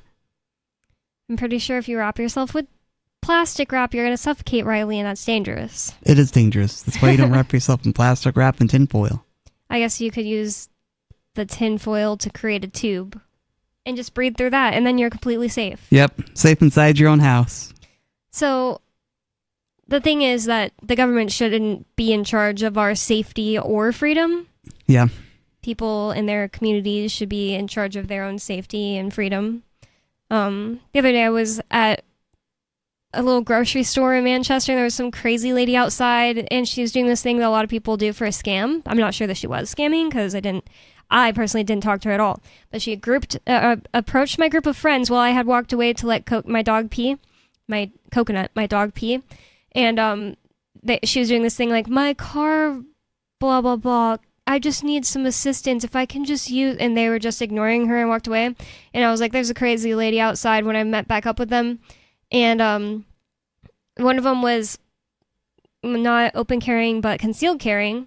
And as soon as she said that, I was just like, I was just instantly relieved. I was like, oh, then I don't have to worry about this crazy lady, like, at all. Like, I literally don't have to worry about her at all. And, that's how you keep yourself safe. Well, in that case, my community was keeping me safe, and had nothing to do with the government. Isn't that great? That is very great. It's awesome. She was really crazy. She was out there just like speaking, like some crackheads do, or just keep talking out loud. And it sucked because I saw her, like, somebody nice was continuously talking to her. And sometimes they're like those type of scammers, they'll find somebody that's just like really sweet and will be like, oh, well, you need help, let me help you, or whatever. I've also been approached by people doing a similar scam. Like, some woman comes up and was like, when I was doing Uber Eats and I'm at some gas station, and they were like, I just need, I don't remember exactly how it works, but they're like, if you just go in with me and I'll give you cash to use your card because something my car. And it's just like, what? That sounds too complicated. Ask someone else. Sorry, because I'm doing my job and you guys are like adults and I'm like small and by myself, so you guys can probably take care of that. It just seems like a scam, and it's a common type of thing that people do. Yeah. And it sucks that we don't live in a society necessarily where you can just believe everybody that says something like that, like, actually needs help. But New Hampshire, less so, but Manchester, more so. There we go. We should just cut out Manchester. Have a little island, and they can be part Boston too or something. That would be an interesting experience to have Manchester be Boston too. Yeah, they can have one of their stupid trains that they always talk about, like, we'll have one of those fast trains. One of those fast trains, and it goes up into the air on a track and goes into Manchester and back. And then that'll be Boston too. So more Free Talk Live coming up, more about this hands-off, get DC out of our states only when Trump is in power, and then please, DC, come back to our states, protest. 603-283-6160. It's Free Talk Live. More coming up. That's 603-283-6160. Call in with whatever is on your mind. More Free Talk Live coming up. This hour of Free Talk Live is brought to you by Dash Digital Cash. Dash is the cryptocurrency designed to be used for spending. Tired of the ever-inflating US dollar? You can live your life on Dash instead with some handy websites. BitRefill.com has been accepting Dash for years and has a ton of big-name retailers and brands including grocers, gas stations, phone refills, Amazon, and even prepaid MasterCards. Plus, many of their gift cards are available at a discount. But what about paying your bills? Spritz.finance can do that, and they can send dollars to your bank account in case you still need those for some reason. Dash is one of the oldest cryptocurrencies and is widely available on exchanges, including the decentralized Maya protocol, and in multi-crypto wallets. It's easy to get and use Dash. Start by learning more at Dash.org. Thanks to the Dash DAO for sending us 32 Dash per month to promote Dash on the air. Visit Dash.org to learn about Dash. Dash.org. From Feature Story News in London, I'm Stuart Smith. Delegations from the so-called Coalition of the Willing are set to meet in Ukraine on Friday. President Volodymyr Zelensky says it'll be the first meeting of its kind as Ukraine's allies continue to assess potential security guarantees for the country should a ceasefire be brokered. William Denslow reports from Kyiv. According to President Zelensky, military teams will discuss issues such as the possibility of a peacekeeping force being deployed to Ukraine. The Coalition of the Willing, which has been spearheaded by the UK and France, has convened several times in recent weeks, but Zelensky says this will be the first in-depth meeting on Ukrainian soil. Foreign Minister Andrei Sybiha has met with Coalition of the Willing allies on the sidelines of a NATO meeting Thursday to discuss security guarantees for Ukraine and how to prevent further Russian aggression. William Denslow, Kyiv. The European Union's top trade commissioner will hold a call with Trump administration officials on Friday to discuss the impact of the sweeping new import taxes announced by the US government. The EU was hit with a 20% tax, and the trade commissioner said unjustified tariffs inevitably backfire. Ross Cullen reports. Maros Shevchevich, the EU's top trade negotiator, said on Thursday that we'll act in a calm, carefully phased, unified way, but we won't stand idly by should we be unable to reach a fair deal. He has twice visited Washington in recent weeks to try to secure a deal with the US that would have avoided the imposition of the sweeping tariffs. The EU is determined to resolve the crisis through talks between the Trump administration and officials here in Brussels, but it says it would introduce retaliatory countermeasures if the dialogue doesn't bear fruit. Ross Cullen, Brussels. South Korea's Constitutional Court has unanimously voted to uphold the impeachment of President Yoon Suk-yeol. His short-lived declaration of martial law last December plunged the country into political turmoil. Laura Westbrook reports from Hong Kong. Acting Chief Justice Moon Hyung-bae said Yoon Suk-yeol violated his duty as president with his declaration of martial law in December and acted beyond his constitutional powers. After the verdict was read out, cheers broke out among anti-Yoon protesters, but there were also tears and anger in the pro-Yoon camp. It caps months of political turmoil which exposed the divisions in Korean society. In a statement, Yoon said he was regretful and sorry for failing to meet expectations. A presidential election has to be held within the next 60 days and will have to contend with issues such as Donald Trump's escalated global tariff campaign. Central European nations are stepping up measures to contain a foot and mouth disease outbreak, which largely affects livestock like cows, pigs, sheep and goats. Austria is closing several border crossings with neighbouring nations, while Serbia is implementing vehicle disinfection protocols. From bureaus worldwide, this is Feature Story News. Our Matrix server is about as free as internet chat can be. Join the existing rooms or create your own at chat.freetalklive.com.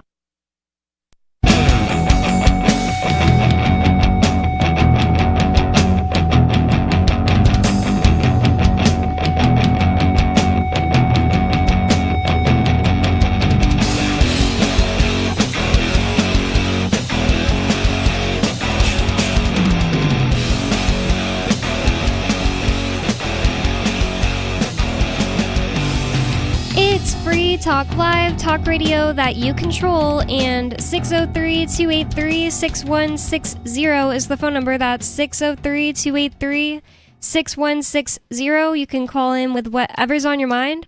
And some of you have wanted to support Free Talk Live's mission on a monthly basis but don't want to support Patreon. Now we have an alternative that also helps our premier streaming platform, Odyssey. Visit video.freetalklive.com and click join at the top of the channel. You can subscribe for $5 per month, and unlike other subscription services, Odyssey adds their processing fees on top, so it will cost a little over $5, but Free Talk Live will receive the entire amount you pledged. Higher donation tiers are available if you're feeling so inspired. You'll get a special membership badge that's visible in the Odyssey chat room, and if we get enough... Well, it's written like that, but it says... But we actually did enable members-only chat. So thank you for all of our Odyssey supporters, and that's video.freetalklive.com. Click join at the top of the page. Thank you to everyone who supports us. It's Free Talk Live, and then again, that's 603-283-6160. With you on Free Talk Live tonight, you've got me, Bonnie. Riley. And Stu. And we are talking about this hands-off protest that went around the country. In Boston, demonstrators brandished signs such as "Hands off our democracy." I just don't understand. I don't understand why they keep saying that. It's like somebody won the presidency and you're mad that they won, but that is democracy. It is democracy. I guess they think that they own democracy now. Like, I it's don't only get it democracy either. if their team wins. I guess they're afraid that Trump is going to destroy democracy, which, he can't destroy democracy because democracy is merely mob rule anyway. So what did they expect him to do? Become a dictator? Exactly. And besides, even if he does, you can be like, well, we're going to leave the United States now. What are you going to do about that, Trump? Some of them have. Rosie O'Donnell did. Yeah. This year. Or they could leave through secession. I mean, that's another way you could do it, but yeah. no one's talking about that. We're talking about my aunt that had the shirt that said, "Is he dead yet?" She put, I think on her sign she was holding, it said, "California secede." That's a fantastic answer, I agree. It's a fantastic answer, but people don't want to talk about secession. They're too afraid of it. Says Mayor of Boston, Michelle Wu, said she does not want her children and others to live in a world in which threats and intimidation are government tactics and values like diversity and equality are under attack. I just don't understand the threats and intimidation are government tactics, okay? Maybe like deporting people. Well, they have their sanctuary city there, so I don't know. Yeah. She said, I refuse to accept that they could grow up in a world where immigrants like their grandma and grandpa are automatically presumed to be criminals. I don't know what she's talking about. And I literally don't know what she's talking about. Everyone's automatically presumed to be criminals. Yeah, I mean, her freaking cops in her city, we were just talking about how corrupt they were a second ago. So, cops go around presuming everybody to be their subjects. And they'll slam you to the hood of their car like Stu was. Well, it's part of their training. They're told that everybody's the enemy, and the number one priority is that they come home at the end of the night. Yep. Every time I talk to the guards at Ian's prison, which is in Massachusetts, not Boston, and they're federal, but still, it's like, if you just have a question, you're like, well, so why is instantly they're escalating it to, this is an argument now. Like, you're not trying to argue with them. You're trying as hard as you can not to argue with them, but their training is, this is an argument now. You need to defeat the person asking you a question. That's how these psychopaths talk to you every single time. Time after time. Yeah, they're not interested in anything but full submission. Yeah, you have to just try as much as you can to interact with them as little as possible. And I found a cheat code. I think I talked about this last show, where I told them, and it's not necessarily not true, I've had lots of brain injuries and I'm disabled, and that if I'm asking a question, they just start yelling at me and they think I'm yelling back. Well, I'm not, because I'm disabled, and they just looked at me so confused, looked at their boss, and now they don't do that as much. Sometimes I can ask a question and this one will look all pissed, but not start yelling at me. So anyway, that's a good hack. That is a good one. Oh. I'll have to use that. Yep, I put that in the mental file. I better make sure I use the. Yeah, I'm disabled. You can't do anything about it. Well, I think most people would have the disability of, if you start yelling at them and yelling threats at them, that they're gonna have a hard time processing thoughts in a normal, at a normal speed, in a normal way. Yeah, that's pretty obvious. That's literally what they're. That's actually the goal. They want to escalate it to where you do anything where they can say that you did something bad. That person raised their voice with me, and that's why I canceled their visit today. Literally happened to me. And it's I didn't raise my voice with you. The first thing I did was ask a question. You start immediately yelling at me do you work here? Do you work here? Literally, that's I do how now, fast dude. it happens. Now what? Well, yeah. So... Yeah, be smart. You gotta start being a smart aleck, Bonnie, and be like, "Do you work here?" Yeah, actually, I do now. And what are you gonna do about it? They don't respond well to that. I have a limited experience with jail guard types. They're the worst. Honestly, I don't know. Maybe they're worse than the cops on the street. Maybe I'm only saying that because the cops on the street I've dealt with recently have just been in New Hampshire, and I'm not saying they're so great. They're actually really awful, but their main goal is always just pull people over and give them tickets, but they hand out a lot of warnings, and it's what is the freaking point of this? It's I've been stopped, aka harassed.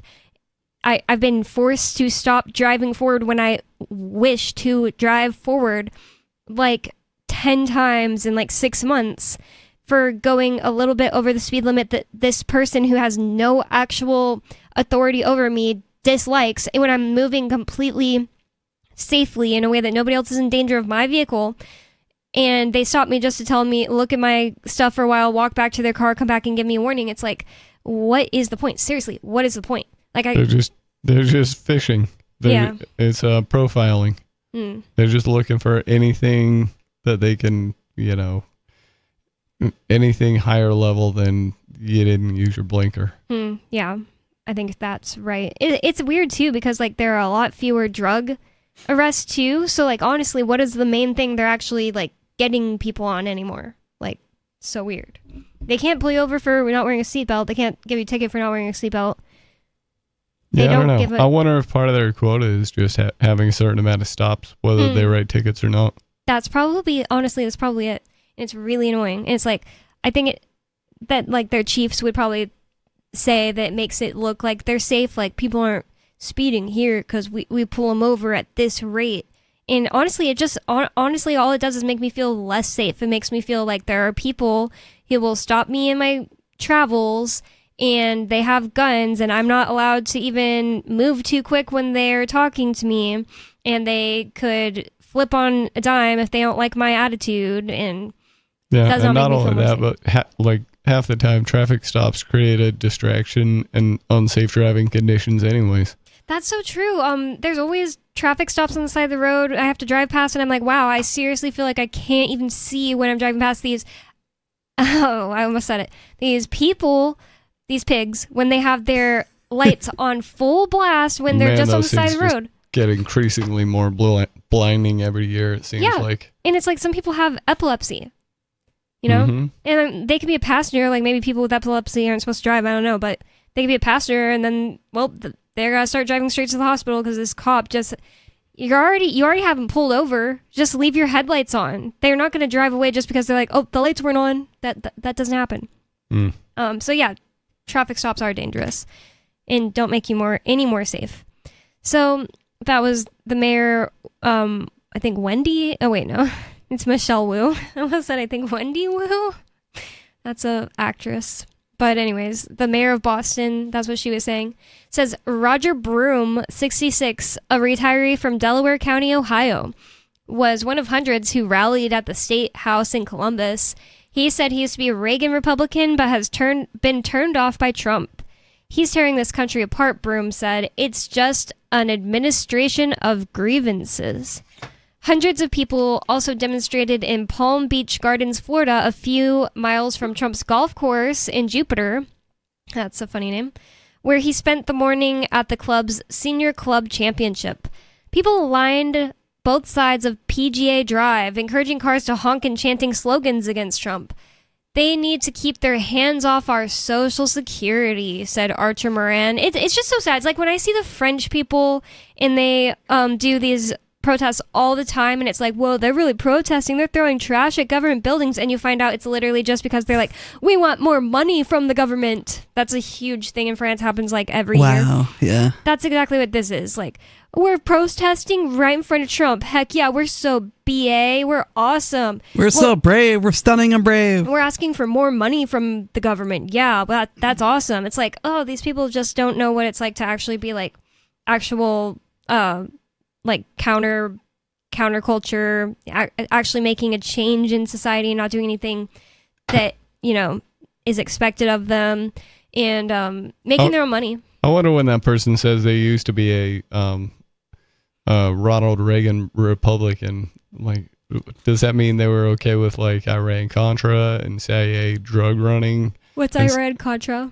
That was like drugs and guns and hostage trading, and I don't know if like the whole October surprise thing where Iran was encouraged to keep some hostages for a little bit longer so they could make Ronald Reagan look like a hero. Whoa. Yeah, that doesn't surprise me, man.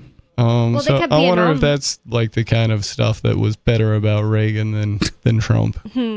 Sounds awful. Yeah.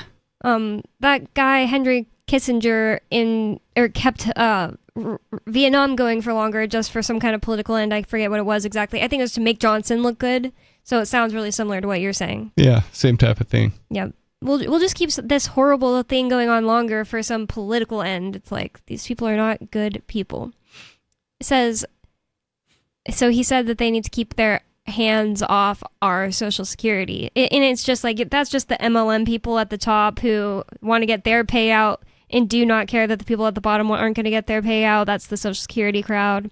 Well, he's not even talking about ending Social Security, right? He's just finding out that like 150-year-olds are still receiving Social Security payments and trying to cut some of that out. Yeah, in reality, it's like somebody who's here legally, maybe not, is using that number to get a payout. I'm sure somebody at the Social Security office. Yeah, and that's the thing I was going to mention earlier. It's like, a lot of times it literally is these people who are here legally that go apply for the card and get the card. But it really implies to me, every time I hear Alex Jones talking about this, I never hear him say this. It implies to me that somebody on the inside is like working on this, because how do you get that information, honestly? Yeah, you got to have people in the office benefiting. Yeah, and somebody is always benefiting off of it. It's like the person who is legally here that gets the card, it seems like they're getting a smaller cut than like whoever else is like doing the whole, it's like a little gang, you know, of people that are going and getting people to sign up.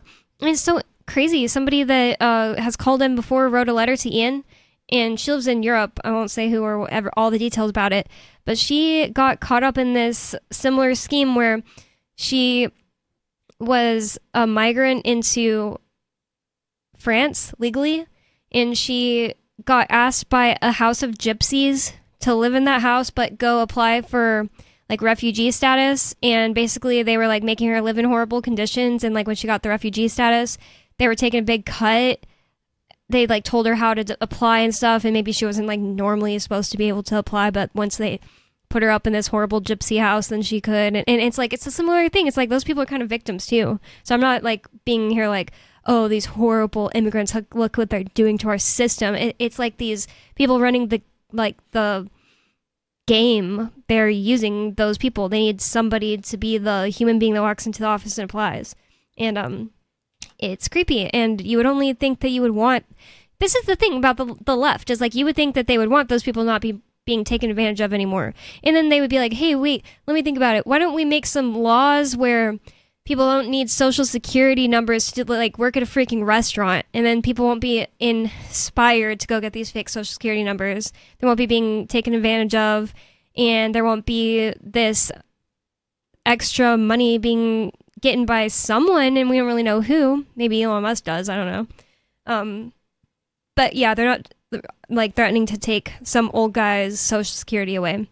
In fact, there have been lots of old people who do stop getting their Social Security suddenly, and they're like, what's going on? And then they go and they have to like spend months arguing with the office, and it turns out, well, somebody else was using my number, so there was like this mix up, and now I'm getting my money again. And it's like, you would think you want to stop that if you're the old guy who thinks that Trump wants to take, they're just being propagandized. Like somebody went up to these people and said like, yeah, and you know, Trump wants to take away your Social Security. He's like, that's my Social Security. It's ridiculous. It's really not yours. I mean, technically it kind of is yours, but you're letting the government steal it from you, so maybe you should steal it back. Yeah, it's plunder at this point. So, yeah, if you can get it back, then good. If not, then, you know, I don't see how it's going to make you feel better about how the thief spends the plunder. Someone else, this person, Archer Morin of St. Lucie, Florida, said the list of what they need to keep their hands off is too long. And it's amazing how soon these protests are happening since he's taken office. Well, that's a correct statement. The list of what they need to keep their hands off of is far too long. It's pretty much everything. So we have a caller on the line. We have Dave Ridley in Colorado. Dave, you're on Free Talk Live. What's on your mind? The elephant in the room. Tariffs? No. Do you guys know what a singleton is? No, I just know it's a last name. A singleton? It's an AI term. Oh, okay. So a singleton is I think we talked maybe last week about Nick Bostrom, who developed the term singleton back in 2014, or maybe he borrowed it from someone, but that's where I first heard of it. A singleton is when some company or country develops an artificial superintelligence, and it's so strong and fast that it reiterates every few weeks at first, maybe, and then every few hours, and then every few minutes, and pretty soon it's moving at the speed of light compared to all of us, right, in terms of its thinking. Is it supposed to mean that they have reached the singularity? Yes, that would be probably the most obvious point that would represent the singularity. Okay. And the idea is that when someone gets ahead in the AI race, they may get ahead so fast over just a period of maybe days that they will be able to dominate the world from that point on. Does that make sense? Yeah, like they'd be able to let me buy and sell at a crazy fast rate. Like that was one thing that a artificial intelligence in a movie called The Transcendence did. He was like, all right, I'm just gonna make $1 billion real quick, and then he starts building. Yes. They'd have a huge advantage. This isn't automatically a bad thing. It doesn't even mean that the person the person or the company or the country who develops this creation will not really be in control of it, no matter how much effort they put in to be in control of it.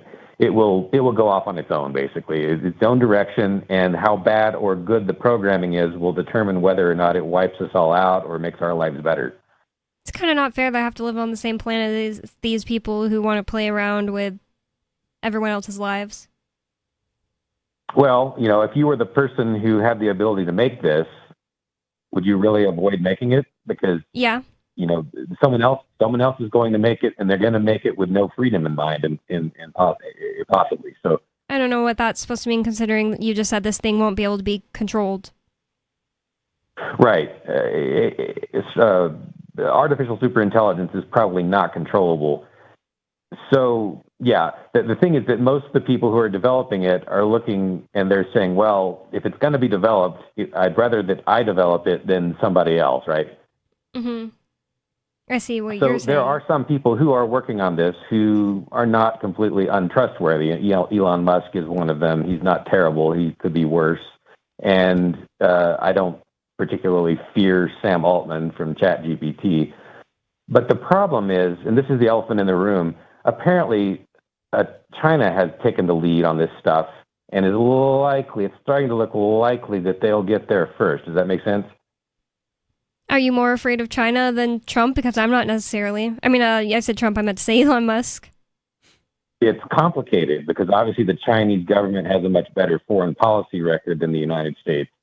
On the other hand, the people who develop this, if they don't have any commitment at all to free speech, that's pretty disturbing. Well, if it becomes genuinely sentient, why would it matter how it's programmed? That's one thing I'm thinking of. It's like, even if you program it to care about free speech, it's like, if it becomes genuinely sentient, it can make up its own ideas like everyone else. You could just decide, I want to do what's best for me, I want to kill humans. It will be unpredictable to some extent, but if it's got programming that if it's born caring about humans or programmed to care about humans, that's likely to stick with it. And it's not necessarily the end of the world, but I think the fact that China has taken the lead is a disturbing development. I'm more nervous about their control of AI than I am about some American company that has some ties to the government. Does that make sense?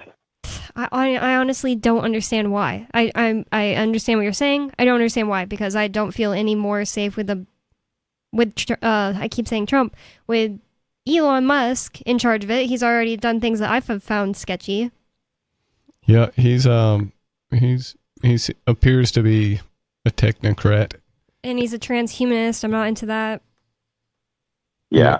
Well, anyway, I mean, the main point is just to tell you what's going on and that no one seems to be talking about it. And so I don't really know what to do about it either. You could be right. Maybe it's better if China gets there first. I don't know. But I think the only thing I know to do about it is just tell the people that I can what I know is happening, and maybe they'll be able to make better decisions than I can. Yeah, the thing about like caring more about Chinese than Americans is like I don't feel any community with people who just happen to live in the same thing called the United States of America as me. It's like I don't even personally know most of the people in New Hampshire. Obviously, like that'd be impossible. So I don't feel any more terrified of China people or Chinamen doing it than I do of Elon Musk doing it. Honestly, I just don't want anybody to do this kind of thing that will like impact the whole entire planet like that. It's just, honestly, it's like not fair. It's like I would say the same thing if people were working on blocking out the sun and somebody called in and was like, yeah, it's inevitable. Somebody's gonna block out the sun. Don't you want the best people to block out the sun? Like, no, I don't want anyone to block out the sun. Even the best people can become the worst tyrants eventually. And if they're creating a unstoppable juggernaut, but they put the right things inside of it, programming, how am I supposed to know that it won't change? Like you're saying, oh, it probably will still care about human freedom if we program it in there. We've never done this before. No one's ever done this before, so no one knows that for a fact. It just freaks me out. Thank you for the call, Dave. It's always interesting to have these conversations, and it is because AI is a huge part of society and becoming a bigger part of our society, and I think Ridley adds some interesting questions that we should answer or figure out answers to possibly. But who is to say who is the best person at the end of the day? Like, someone could be considered the best person one moment for the job and then become this authoritarian technocratic nightmare of a person at the end of the day. The way I see the AI thing is that the fears of it becoming too powerful are probably way blown out of proportion. That's why I like to hope. And if they're not, then what it looks like is the Matrix, where the robots run everything, and you don't need to worry about it because she's not going to be here. But I don't know who would make such a thing. I don't think any human would do that. But there are people out there so and if they did, evil. I'm fairly certain that humans would stop it before it actually took over everything. There are people that legitimately want there to be only 500,000 people on the planet, according to the Georgia Guidestones. I think it was 500,000. Yeah, these are this is the eugenics movement, which rebranded as is that technocracy or is transhumanism? That transhumanism, yes. So I don't know. I just believe that there are tons of people that are evil enough to think that they're doing something good, or maybe they just don't care. It's Free Talk Live. More coming up. 603-283-6160 is the phone number.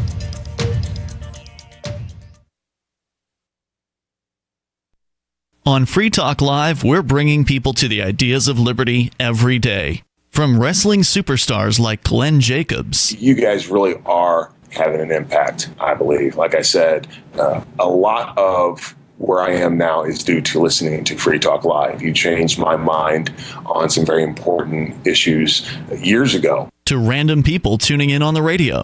I was kind of stuck in the left-right paradigm. I heard your show by chance on a Saturday night. From there, I went on, joined the Free State Project, and become an amplifier. So, I mean, that's really the reason why I amp is because I know that if it wasn't for you guys being on as many stations as you are, I never would have found the ideas of liberty. You can help more people hear the message of liberty by joining Free Talk Live's AMPS program on Patreon for as little as $5 a month. And you'll get access to special perks. Visit amps.freetalklive.com, amps.freetalklive.com. Protection. Eleutheromania.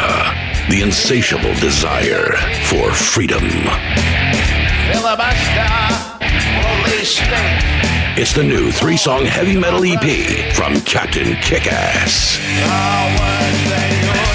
Available now on your favorite music app or get it directly from CaptainKickass.com.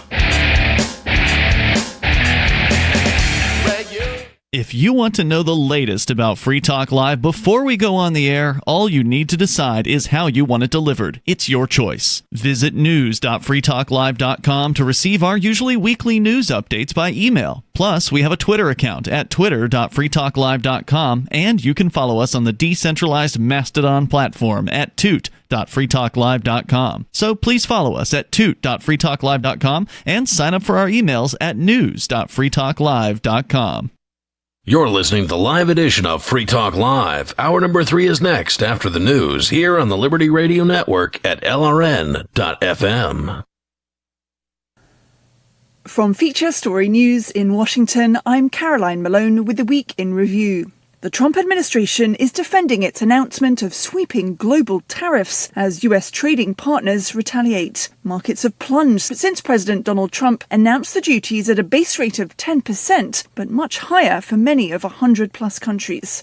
World leaders have condemned the import taxes that would amount to the highest trade barriers given in more than a century. Kate Fisher reports from Washington.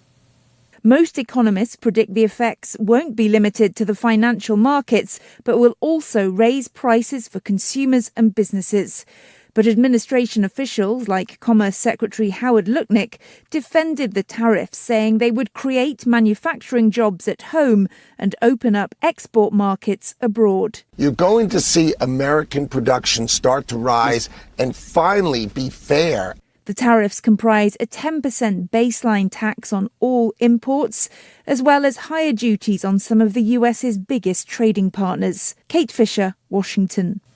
On Friday, China said it would slap 34% tariffs on all imports of US goods in retaliation for those duties unveiled by US President Donald Trump. Laura Westbrook has more from Hong Kong. Beijing is showing it has no intention of backing down when it comes to a trade war with the United States, as well as matching President Trump's 34% additional tariffs on goods from the US. China also imposed export controls on 7 rare earth elements used in medical technology and consumer electronics. The Ministry of Commerce said it was adding 11 American companies to its list of unreliable entities that essentially bars them from doing business in China. More than a week after the 7.7 magnitude earthquake in Myanmar, well over 3,000 people are now known to have died. The United Nations Secretary-General Antonio Guterres says the disaster has laid bare the deep vulnerabilities facing people throughout the country. He's accused the military or junta of limiting critically needed humanitarian aid for those earthquake victims. The UN says in the days following the quake last week, the military continued operations and attacks, including airstrikes. Jody Jacobs reports from New York. The appeal from the United Nations is for the attacks and airstrikes from the military to stop. According to official data shared with journalists on Friday, the UN Human Rights Office reported at least 61 attacks across Myanmar since the disaster happened, including 16 since a ceasefire was announced by the military, which was supposed to take effect from April the 2nd. The UN has urged a halt to all military operations and for the focus to be on assisting those impacted by the earthquake. An appeal has now been made by the World Body's Refugee Agency for $16 million to support 1.2 million survivors. The Secretary General on Thursday deployed his humanitarian chief, Tom Fletcher, to the country. Jody Jacobs, New York. From bureaus worldwide, this is FSN. The White House is reportedly drawing up an assessment of how much it would cost to take control of Greenland. US President Donald Trump has set his sights on acquiring the island as a way, he says, to shore up US security. Well, the people of Greenland are overwhelmingly against the idea. Many also want independence from Denmark, which oversees the autonomous territory. Nick Harper reports from Washington. The Danish-owned but autonomously run island is a target of President Donald Trump, who says it's vital for US security. According to the Washington Post, a cost estimate is being drawn up that would include providing government services to its population of just 58,000 residents, and looking for ways to generate revenue from the island's natural resources. The US president maintains the US will 100% get Greenland, although Denmark says it's not for sale. I'm Nick Harper in Washington. Far-right French political opposition figure Marine Le Pen is appealing a conviction against her for embezzlement, with a trial date now set for early 2026. If the French opposition leader is cleared, she would be free to contest the next presidential election in 2027. But if not, it creates a different political scene for future elections. Ross Cullen reports. The appeal trial is due to take place early next year, with a decision due next summer. The judges could exonerate Marine Le Pen, clearing the path for her to participate in the presidential election, which recent polls showed that she would likely win at the fourth attempt. But there is also a risk that judges could lessen the sentence but still find her guilty, or impose the same sentence, confirming that she would be barred from contesting the election due to take place in April 2027. Ross Cullen, Paris. I'm Caroline Malone in Washington, and that was the Week in Review. The Dick Cheney Vice Presidential Library opens in a pitch-dark, sulfurous underground cave, and a seedless watermelon is coming to grips with the fact it'll never be able to have kids. This is The Onion Week in Review. Following a litany of tragedies occurring over the past year, a report this week from scientists at Princeton University confirmed that 90% of the Earth's atmosphere is now made up of thoughts and prayers. Researchers confirmed that with the rise of tragic events occurring all across the world each and every day, the Earth's atmosphere is 7% nitrogen, 3% oxygen, and 90% emotional pleas begging for everything to be okay. In other news, a new study finds nothing that will actually convince you to change your lifestyle, so just forget it. UMass Dartmouth is beginning to regret offering a course in applied domestic terrorism, and a sparrow thinks it might have caught the bird flu after puking seeds all morning. Stay tuned after the video for a brief tear in the fabric of space-time, offering a glimpse at next week's Onion Review. And keep checking theonion.com for more. This is the Onion News Network. You can stick it to the man and big tech. Join our FTL social mastodon at social.freetalklive.com.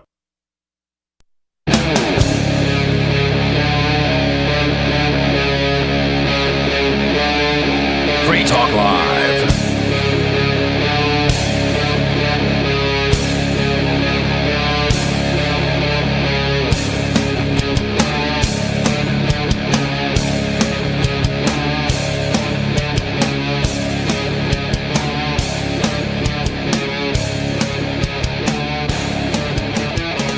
It's Free Talk Live.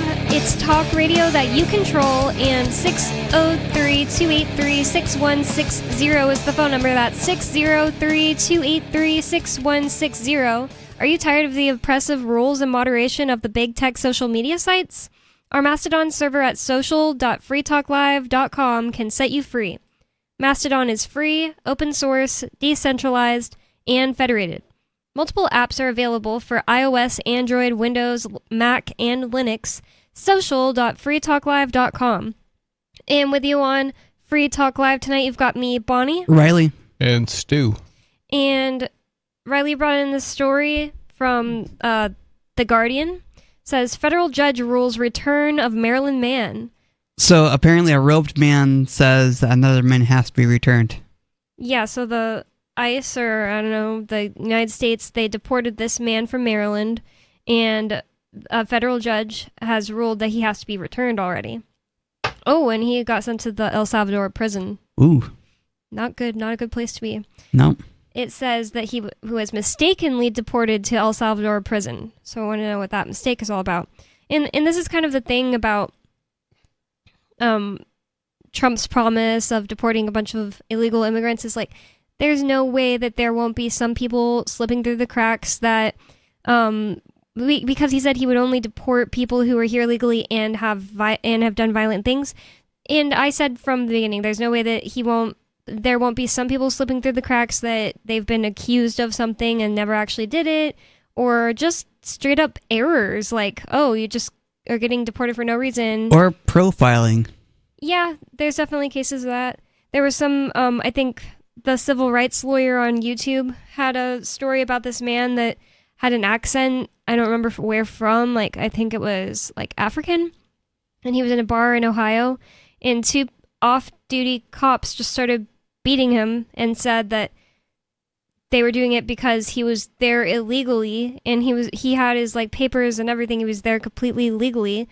There are obviously some people in like these organizations like ICE that just like are weirdos and want to get some people out of the country, and they have basically their free reign into the reports and the ability to create something on a person. It's like what we were saying to Skeeter. Like if they want you for something, they'll get you. For all we know, the people who deported this man did so because they know him personally or just don't like him personally for something. There was that whole one we never really got into on Free Talk Live because honestly, it's one of those things I just like, there was so much going on. I never looked into it really deeply, but there was that girl who was here on a student visa and said stuff that Trump doesn't like, so she got deported or is getting deported. Not sure if it happened all the way yet. So let's get into this. What's the mistake here and why is he getting brought back? It says, a federal judge on Friday afternoon ordered the U.S. to return a Maryland man mistakenly deported to an El Salvador prison after a Trump administration attorney was at a loss to explain what happened. The wife of the man who was flown to a notorious Salvadoran prison had earlier joined dozens of supporters at a rally before a court hearing on Friday where his lawyers had asked the judge, Paula Zinnes, to order the Trump administration to return him. Zinnes on Friday called Kilmar Abrego Garcia's deportation an illegal act and pressed U.S. Justice Department Attorney Erez Reveni for answers. Reveni had few, if any, to offer, conceding that Abrego Garcia should not have been removed from the U.S. and sent to El Salvador. He could not cite any authority held by the Trump administration to arrest Abrego Garcia in Maryland. I'm also frustrated that I have no answers for you for a lot of these questions, he said. Ruveni said, I don't know when asked why Abrego Garcia was sent to El Salvador, which has a history rife with human rights abuses. Well, yeah, there was all these people saying it was so great that,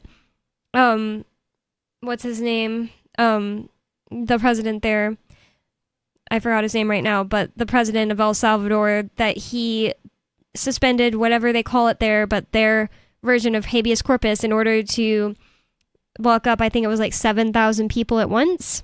Wow. And they were like, look, he put a stop to all the gang violence and he's so awesome. Oh yeah, that's always great when they suspend something that's been recognized as a human universal right for thousands of years. Yep, and there were definitely people back then that got out because they had said that they were innocent and were, I don't know, decided to be innocent and got taken out, but they had spent weeks or months in these horrible, overstuffed prisons before then, and it's just plain universal, like established, good law practice to not do things that if your actions are putting even anybody that could possibly be innocent in, taking them from their freedoms, then that's not the way you're supposed to do it. And so is this person a U.S. citizen or a naturalized U.S. person? That I'm not sure yet. I can't remember either, so we'll probably have to read the article and find out. It says that he said he was frustrated that he had no answers to the judge for a lot of these questions, and he's the Justice Department attorney, to remind you. Ruveni said, I don't know, when asked why Abrego Garcia was sent to El Salvador, which has a history rife with human rights abuses. Abrego Garcia's wife, U.S. citizen, well, his wife's a U.S. citizen, so, I mean, he could be a U.S. citizen. So Abrego Garcia's wife, U.S. citizen Jennifer Vasquez Sura, hasn't spoken to him since he was flown to his native El Salvador last month and in prison. That's pretty scary. She urged her supporters to keep fighting for him and all the Kilmars out there whose stories are still waiting to be heard. Yeah, there might be people out there who got deported to this El Salvadoran prison who are innocent that don't have families that would, fight for them.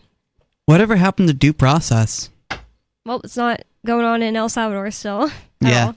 Or it seems like to me that, the process of due process here in the United States as Trump is doing his deportations has been thrown out the window a little bit. Yep. I mean, it's been thrown out since before that. Yeah. Well, it just keeps getting worse and worse. It does, unfortunately. I mean, here we are talking about it all the time, and maybe the solution is to divorce ourselves from D.C. Everybody should go to libertyblock.org.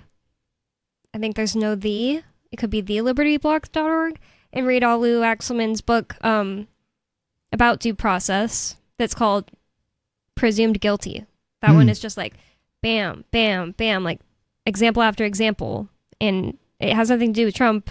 It was written, I guess it was written when Trump had been president, but it has to do with like the whole entire country and the history of the whole country, and like how we don't have due process anymore, and just like haven't in a really long time. And it really comes down to like whenever a cop wants to, or whenever a DA wants to, or whenever a AG wants to go after you, they just will, and they'll do whatever they have to. And a lot of cops using surveillance and just people like being surveilled all the time.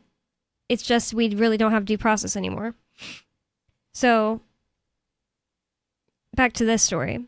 She said, "Tell the wives, mothers, children who also face this cruel separation, I stand with you in this bond of pain," she said during the rally at a community center in Hyattsville, Maryland. "It's a journey that no one should ever have to suffer, a nightmare that feels endless." The campaign to reunite the couple will shift to a courtroom in Greenbelt, Maryland, a suburb of Washington, D.C. The White House has cast Abrego Garcia, 29, as an MS-13 gang member and asserts that U.S. courts lack jurisdiction over the matter because the Salvadoran national is no longer in the U.S. So this is a thing I actually asked one of my friends recently. I was like, what does it mean when they... Like, I always see this in the news. I want to know what it means when they say somebody is like, if they're like a Chinese national, a Salvadoran national. What does that mean other than just like that they want to say that to make it sound bad? I just like. I think what it really means is about, like, that they are from China or wherever, and they're trying to say, oh, they're here illegally, so they portray them as a Chinese national. Yeah, but that's the thing. They're always implying that, but they never outright say that he's here illegally. They'll just say it as it's like a dog whistle almost for the right, where they're like, somebody could be from somewhere and be here completely legally, but the right will be like, yeah, and did you know he's a Salvadoran national? It's like, what exactly does that mean? Like, yeah, that's his nationality? It doesn't, seems like you're trying, like in this exact sentence, it literally sounds like they're trying to imply that he is like guilty of something. So yeah, I guess I could just Google that later. But so yeah, I had seen in another place where somebody had just talked about this, where somebody was like, yeah, well, I heard he's an MS-13 gang member. And it's like, aren't they saying about like literally every single one of these? Is there any proof? So they said that the U.S. courts lack jurisdiction, so I guess that means they're not going to listen to him, or they're going to try not to listen to them to bring him back. Abrego Garcia's attorneys have countered that there's no evidence he was in MS-13. The allegation is based on a confidential informant's claim in 2019 that Abrego Garcia was a member of a chapter in New York where he has never lived. Whoa. So it's just because some confidential informant said it once. And that was happening in El Salvador too, under Bukele, that's his name. Whenever Bukele is the president. And whenever he suspended their habeas corpus, similar thing. And he imprisoned 7,000 people in like a couple weeks. There were people that went to prison just simply because their neighbor said, oh, that our neighbor is across the street, well, their daughter is a gang member, and then they just got sent to the prison. And that's the extent of their investigation? Mm-hmm. And that sounds like that's somebody what this said is. It? Yep. Wow. And it's like maybe that person had something against the person they claimed it for, or maybe they had something to gain, like, no, don't arrest me, please, I'll tell you someone else, you know? Like, there are so many reasons that somebody might go to prison. But yeah, they weren't really investigating. In El Salvador, they were literally rounding up people that had certain tattoos. Like, that's not proof of anything. Mm-hmm. So... That's wild. Yeah, really bad. And in America, they're basically trying the same tactics. Abrego Garcia's mistaken deportation, described by the White House as an administrative error, has outraged many and raised concerns about expelling non-citizens who were granted permission to be in the U.S. Abrego Garcia had a permit from the Department of Homeland Security to legally work in the U.S., so I guess that's probably like a work visa. His attorney, Simon Sandoval Moschenberg, said he served as a sheet metal apprentice and was pursuing his journeyman license. You know what that is, journeyman? Yeah. I don't. I think it's... So when you're apprentice to somebody, you're essentially their understudy. And to get your journeyman's license, you're essentially working on becoming the sole proprietor thing. For example, if you are working with metal, you'll want to study with someone on how to work with metal, and so you're their apprentice. And then when you become a journeyman, you actually are that person working with the metal, if that makes any sense. Yeah, no, that makes sense. These are terms they generally now only use in unions. So to me, it sounds like he was part of a sheet metal union. Oh, okay. Well, union or not, it sounds like he was doing some real work. Yeah, something Trump would be proud of, but apparently not. Abrego Garcia had... Oh, I already read that part, sorry. It said he fled El Salvador around 2011 because he and his family were facing threats by local gangs. It doesn't really follow, in my opinion, that we come here and then just join MS-13. Yeah. In 2019, a U.S. immigration judge granted him protection from deportation to El Salvador because he was likely to face gang persecution. He was released, and Immigration and Customs Enforcement, ICE, did not appeal the decision or tried to deport him to another country. Abrego later married Vazquez Sura. The couple are parents to their son and their 2 children from a previous relationship. If I had all the money in the world, I would spend it all just to buy one thing, a phone call to hear Kilmar's voice again, Vazquez Sura said. Kilmar, if you can hear me, I miss you so much, and I'm doing the best to fight for you and our children. Well, that is a really, really sad, messed up story, and it kind of makes me annoyed. Yeah, that's heartbreaking. Can you imagine? His dad's gone one day just because. Yeah, just because some man in a robe said some things, or a man with a badge said some things, and now he's gone. Yep, it's messed up, and it happens all the time. It happens to people all the time where somebody gets arrested for something they didn't do, somebody's, out there in the middle of the night, and then they don't come home because they got arrested, accused of something, and now they're in prison. Whenever I was visiting Ian in the county jail, especially, there's so many people coming in with, like, little babies. That was always sad to me. It's like, these little babies' dad is in prison. Yeah. Yep. That's definitely, they break up a lot of families with, especially the amount of people that are innocent of any crime.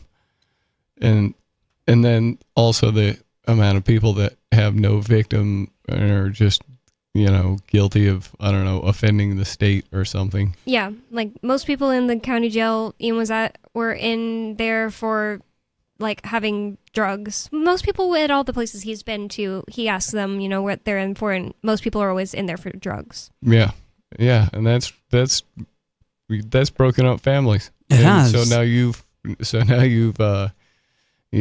gone ahead and put a handicap on those children's lives because growing up without one or the other of the parents has been shown to have some negative consequence. Yeah, it's like, well, we want to take these people off the street because we want to make society better, and fatherless children are, I'm not saying they are the problem, but they grow up to have way more problems in their lives, which then affects the people around them, than people who grow up with 2 parents in their family.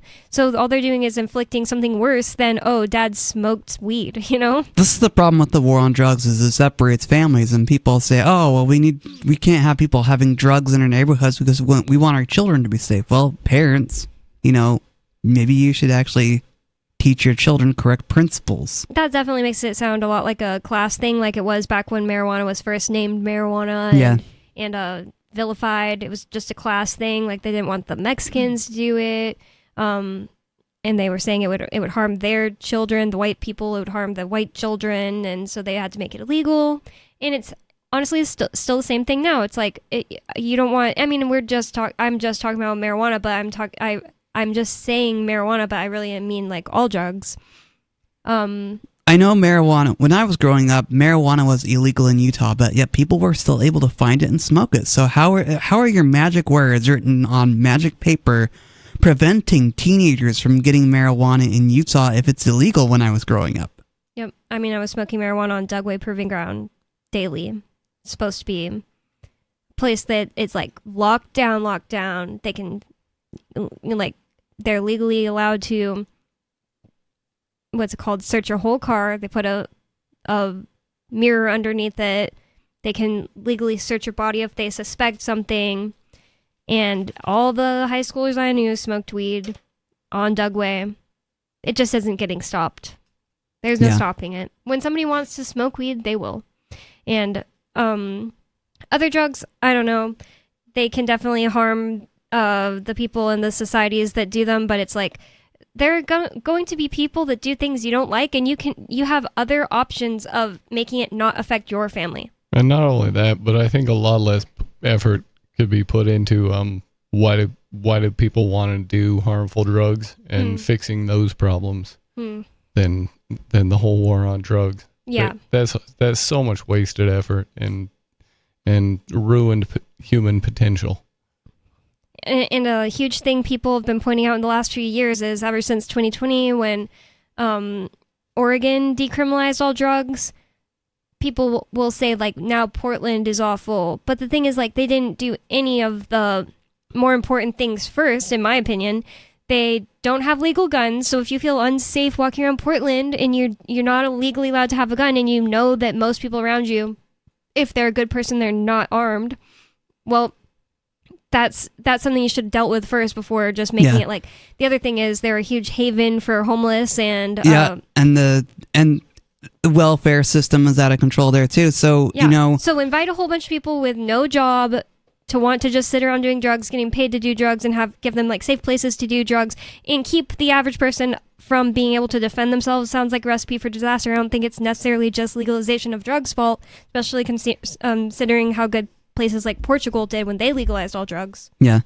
And the thing is, people will blame the drugs, and it's an easy culprit to blame because, it's a chemical. It seems degenerate to most people who claim to live upstanding lives.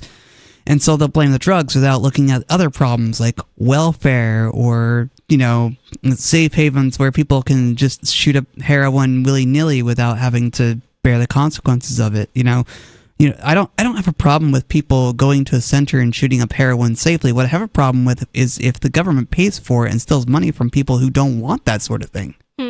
That's a good point. Actually, a point you're kind of bringing up is just the propping up of every other part of their life to where, like, they no longer even have to have a job in order to be like, well, I gotta do this and that to make money to get my heroin. Well, they don't even need to do that. All they have to do is spend their whole day, doing heroin and then walking around hunchbacked on the street and maybe attacking people. Yeah. Yeah, every once in a while fill out some government forms and get some, get whatever subsidies they can. Stand in a line sometimes. Yeah, that's really the problem is you're incentivizing people to act poorly. And so you're going to get more of that. I went to Brattleboro, which is just on the other side of the border from Vermont recently. Actually, it's a weird town. I've been going there a lot recently because I have a doctor there, but I also went to the downtown to go to this coffee shop. So, like, I park like one block down and walk to the coffee shop, and I was just dodging poop the whole time. There's just poop on the ground. And the thing is, like, maybe it's dog poop, but you don't have that problem 20 minutes away in Keene. It's like maybe once in a blue moon, maybe a few times the whole time I've lived here, I've been like, there's dog poop just like on the sidewalk right there. But not just like one block is like you're dodging it every few steps. It's just, ubiquitous. Like it's all over the whole sidewalk. And it's like, and there are so many homeless people walking past me. It's like, I don't know if this is human poop or if it's just that people care so little about like their neighbors and community here that they're just like, yeah, my dog pooped on the ground, I just left it. That's just like, it's just crazy how it's just 25 minutes away and the culture's so different. Yeah. Yeah, it is weird. Yeah, just like on the other side of the river there. Exactly. I feel like there is a big difference, like I said, in just like the culture. And the thing is, Keene is not some kind of like libertarian utopia. It's like there's still homeless people on the streets here, and I feel unsafe around them very often. But it's that much different that the attitudes would be so different that like if my dog pooped on the sidewalk and I didn't have a bag, it would be one of the worst things ever. I would like run home, get a bag, and drive to the location and pick it up. And this is just like, all day, every day, people just not picking up their dog poop, or the homeless are pooping on the ground. I'm really not sure. 603-283-6160. It's Free Talk Live. More coming up. Don't go anywhere.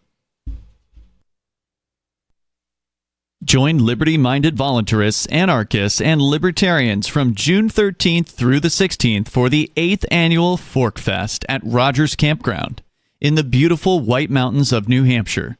Fork Fest is a fork of the Porcupine Freedom Festival, which has sold out in recent years. Fork Fest happens the weekend before the Porcupine Freedom Festival. Fork Fest is decentralized, which means that there's no ticket cost and no one is in charge. All you have to do to join the fun is reserve your camping site, RV site, or motel room with Rogers Campground for June 13th through the 16th. You can find out more at the unofficial website, forkfest.party. You can also connect with other attendees on the Forkfest Telegram and Matrix chat rooms, as well as the Forkfest forum.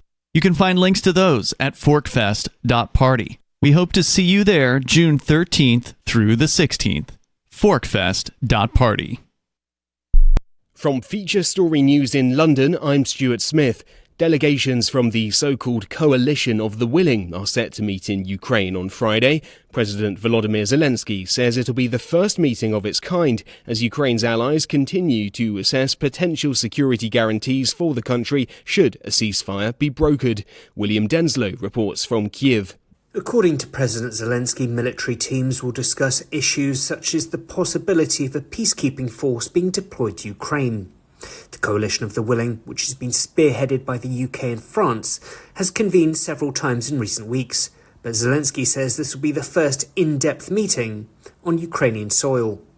Foreign Minister Andrei Sybiha has met with Coalition of the Willing allies on the sidelines of a NATO meeting Thursday to discuss security guarantees for Ukraine and how to prevent further Russian aggression. William Denslow, Kyiv. The European Union's top trade commissioner will hold a call with Trump administration officials on Friday to discuss the impact of the sweeping new import taxes announced by the US government. The EU was hit with a 20% tax, and the trade commissioner said unjustified tariffs inevitably backfire. Ross Cullen reports. Maros Shevchevich, the EU's top trade negotiator, said on Thursday that we'll act in a calm, carefully phased, unified way, but we won't stand idly by should we be unable to reach a fair deal. He has twice visited Washington in recent weeks to try to secure a deal with the US that would have avoided the imposition of the sweeping tariffs. The EU is determined to resolve the crisis through talks between the Trump administration and officials here in Brussels, but it says it would introduce retaliatory countermeasures if the dialogue doesn't bear fruit.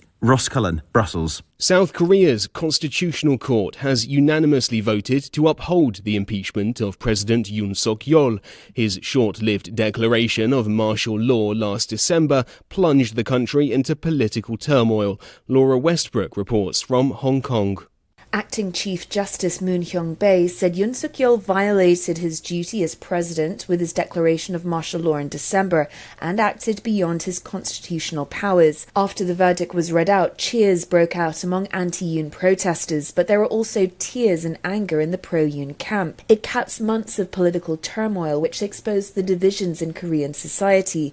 In a statement, Yoon said he was regretful and sorry for failing to meet expectations. A presidential election has to be held within the next 60 days and will have to contend with issues such as Donald Trump's escalated global tariff campaign. Central European nations are stepping up measures to contain a foot and mouth disease outbreak, which largely affects livestock like cows, pigs, sheep and goats. Austria is closing several border crossings with neighbouring nations, while Serbia is implementing vehicle disinfection protocols. From bureaus worldwide, this is Feature Story News. Don't miss a moment of Free Talk Live. Get our archives daily via our podcast at feeds.freetalklive.com.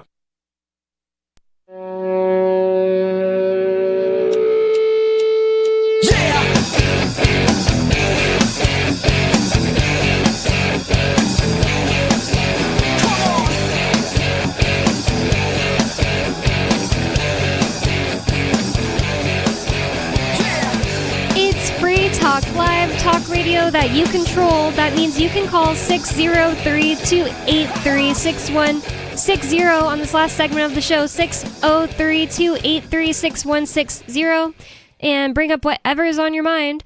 With you on Free Talk Live tonight, you've got me, Bonnie, Riley, and Stu. And we already have a caller, so I'll go straight to your phone calls and thoughts. David in New Mexico. David, what do you want to talk about tonight? Sex, Bonnie, sex. Why? Well, you said I could talk about whatever's on my mind. Like it's always on my mind. Rat sex? Did you see the rats doing it? Is that what you want to talk about? No, they're civilized. They don't do that in front of me. Although Choopy's, I mean, well, I really don't know about their psychology. She's always on my pillow at night, not his. So I'm not even kidding. I put her little midnight snacks and her water dish out at the head of my bed, so she's literally crawling around me at middle of the night while I'm sleeping. That scares me, honestly. And the thing is, like, I understand rats as pets are cute and fun and smart, but yours is one that just like got its way into your house, and that really scares me. But I'm glad it doesn't scare you. She's a stalker. When I closed the place up, or when it got cold last fall, I said bye. See you when it gets warm. And then one day, I told you I was in the bathtub and washing up, and I feel this fur against my butt. And she had come in the house and was rubbing up against me and drinking my bath water. She got into the bath? Yeah, or was just at the top drinking it? Okay. Wow. Yeah. She was like, you said I could come back later. Yeah, right, yeah. Well, she's like, for all she probably was trying to do it the whole time. She probably took her, 4 or 5 months to figure out how to get in. And then when she finally figured it out, can't keep her away. Oh, and I was going to tell you, so then the other one, Templeton, so he started coming in. He's not quite as sociable. I mean, he would come in and get something to eat and something to drink, but he wouldn't like hang out.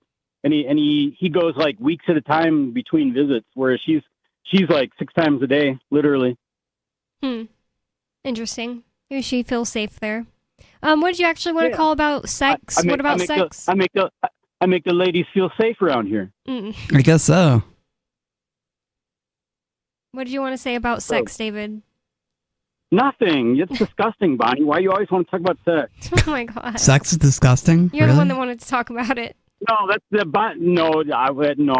actually not. It's quite undisgusting, but Well, I guess it depends on the context of it. Depends on the couple. Yeah, because you start to think about Bonnie's sex life. You start to get into some, territory that, it's on the edge of disgusting. So, what did you actually want to talk about? Because it wasn't my topic; it was yours.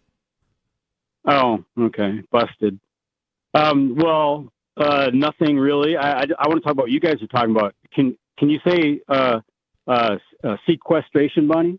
I remember I thought it was sea crustacean when I was a kid, so don't ask me to say it. That's what it is. It's like one of those characters from SpongeBob SquarePants. Yeah, Mr. Krabs. Yeah, that's what it is. Yeah, I don't know, sequestration, I don't know. It means the government like drops a whole bunch of government jobs at once. It's been a thing forever. I thought you were telling us about your sex life there for a minute. I thought you said sequestration. Yeah. Yeah, I'm castrating people. Yeah. But yeah, what's that expression? Talking about a woman who is, and she's I think the expression is she's a castrating bitch or something like that, something close to that. Oh, like you're whipped or something? No, that's something different. She, maybe it was emasculating. I don't know. Anyway, no, it was a way to describe a chick who was oh man, that's the only good phrase to describe them.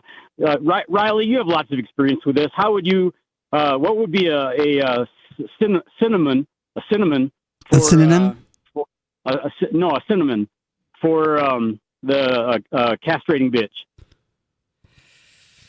Ooh, probably someone who emasculates you or takes away your masculinity or cuts off your genitals. Metaphorically. I was right. Riley proved me right. There aren't any good synonyms for that. You mean synonyms? No, that's a synonym is a synonym for cinnamon. So okay, it's the same thing, Riley. No, cinnamon is a spice. Well, it depends on how you use it, Riley. This is the cinnamon challenge here. So. Oh, talking about on another serious subject, you're talking about jails breaking families up, Mm-hmm. and Bonnie, you were talking about seeing presumably chicks bring in their babies to their baby daddies for visitation in prison. Is that what you're talking about? Yeah. And then Stu said about the prisons, the jails, the government, whatever, breaking families up. Well, they ain't the only ones doing that in government. In fact, there's another part of government that does it with way more regularity than the jails do. Family court? Exactly. Yeah, those guys are awful. It just seems to me that there is a thing that they want to do. There's a goal, and it's to cause as much chaos and harm society as much as possible. And they're on every front that you can think of. So when it comes to even just one specific thing, breaking up families, well, they're doing it by putting people in prison senselessly. They're doing it with family court, and they're doing it with even like the schools. Like, families don't need to be together for these whole 8 hours every day. They're just trying to sow as much chaos and actually suffering as possible. Yeah, well, I think it's actually written in the communist plan, those 45 whatevers of the communist plan. I think that's actually written into it. To break up families? Yeah, and it doesn't say it in exactly those words. Well, break up families. It says it in different ways, in all these different ways, that where the obvious result is going to be breaking families up. Yeah, and mass destabilization. Yeah, that is definitely part of the agenda. Yeah, well, if you're able to separate the youth from those that are not the youth, which is where the youth would get at least some direction in presumably a positive, or for the most part, positive and healthy way, break that connection, and then provide the substitute of, the substitute is, well, look at your current so-called government. That is the substitute. Yeah, like daycare workers and public school workers, they don't care as much about your kids, and you only have a small window. It's like till 6 years old to correct children, and or else they grow up and be absolute terrors on society, like especially with violence. Like if there's a kid being violent and he's under 6 years old, somebody needs to be there who cares enough to correct him every single time until he decides, I shouldn't be a violent person, and then get over it. And your daycare worker, your public school teacher, or even like a lot of these foster parents, they don't care as much as the actual parent cares, and they're screwing that up. They're just letting that fall through the cracks, the correction that needs to be done. Right. I agree. So, and you were talking about China also, Bonnie. Mm-hmm. And if let's take you're also talking about Roger Ver, mm-hmm. and Ian, and then let's tie in Ross Ulbricht. Mm-hmm. If Ulbricht, Ver, and Freeman were in China, they'd all be dead by now, and their organs would be missing. Yep. It wouldn't surprise me. I'm sure they're worse to their people on the inside there than the United States is to the people on the inside here. And that's what I hear, but I don't know if it's true or not. I've never been there. Neither have I. The thing about it is their whole philosophy makes me believe it could be true, because their philosophy is all about like internal control. And I think like somebody alluded to it earlier, like their external control. That's why I'm not worried about them. Like they don't go and start like wars on the other side of the planet, you know? That's why I don't really think that like the government of China is something I need to be afraid of more than the government of the United States, even if they're worse to their Chinese people and the Muslims that live there. Okay, so what is fentanyl a good thing or a bad thing, Bonnie? I think fentanyl can be used as a good thing. It's just a thing. It's just a thing. It's neither good nor bad. It's not a moral agent.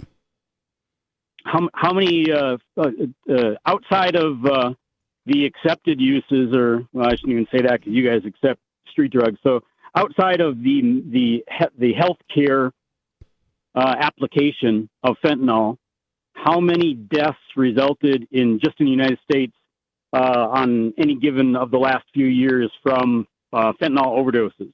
Well, those people are buying heroin and fentanyl knowing that it's all fentanyl now.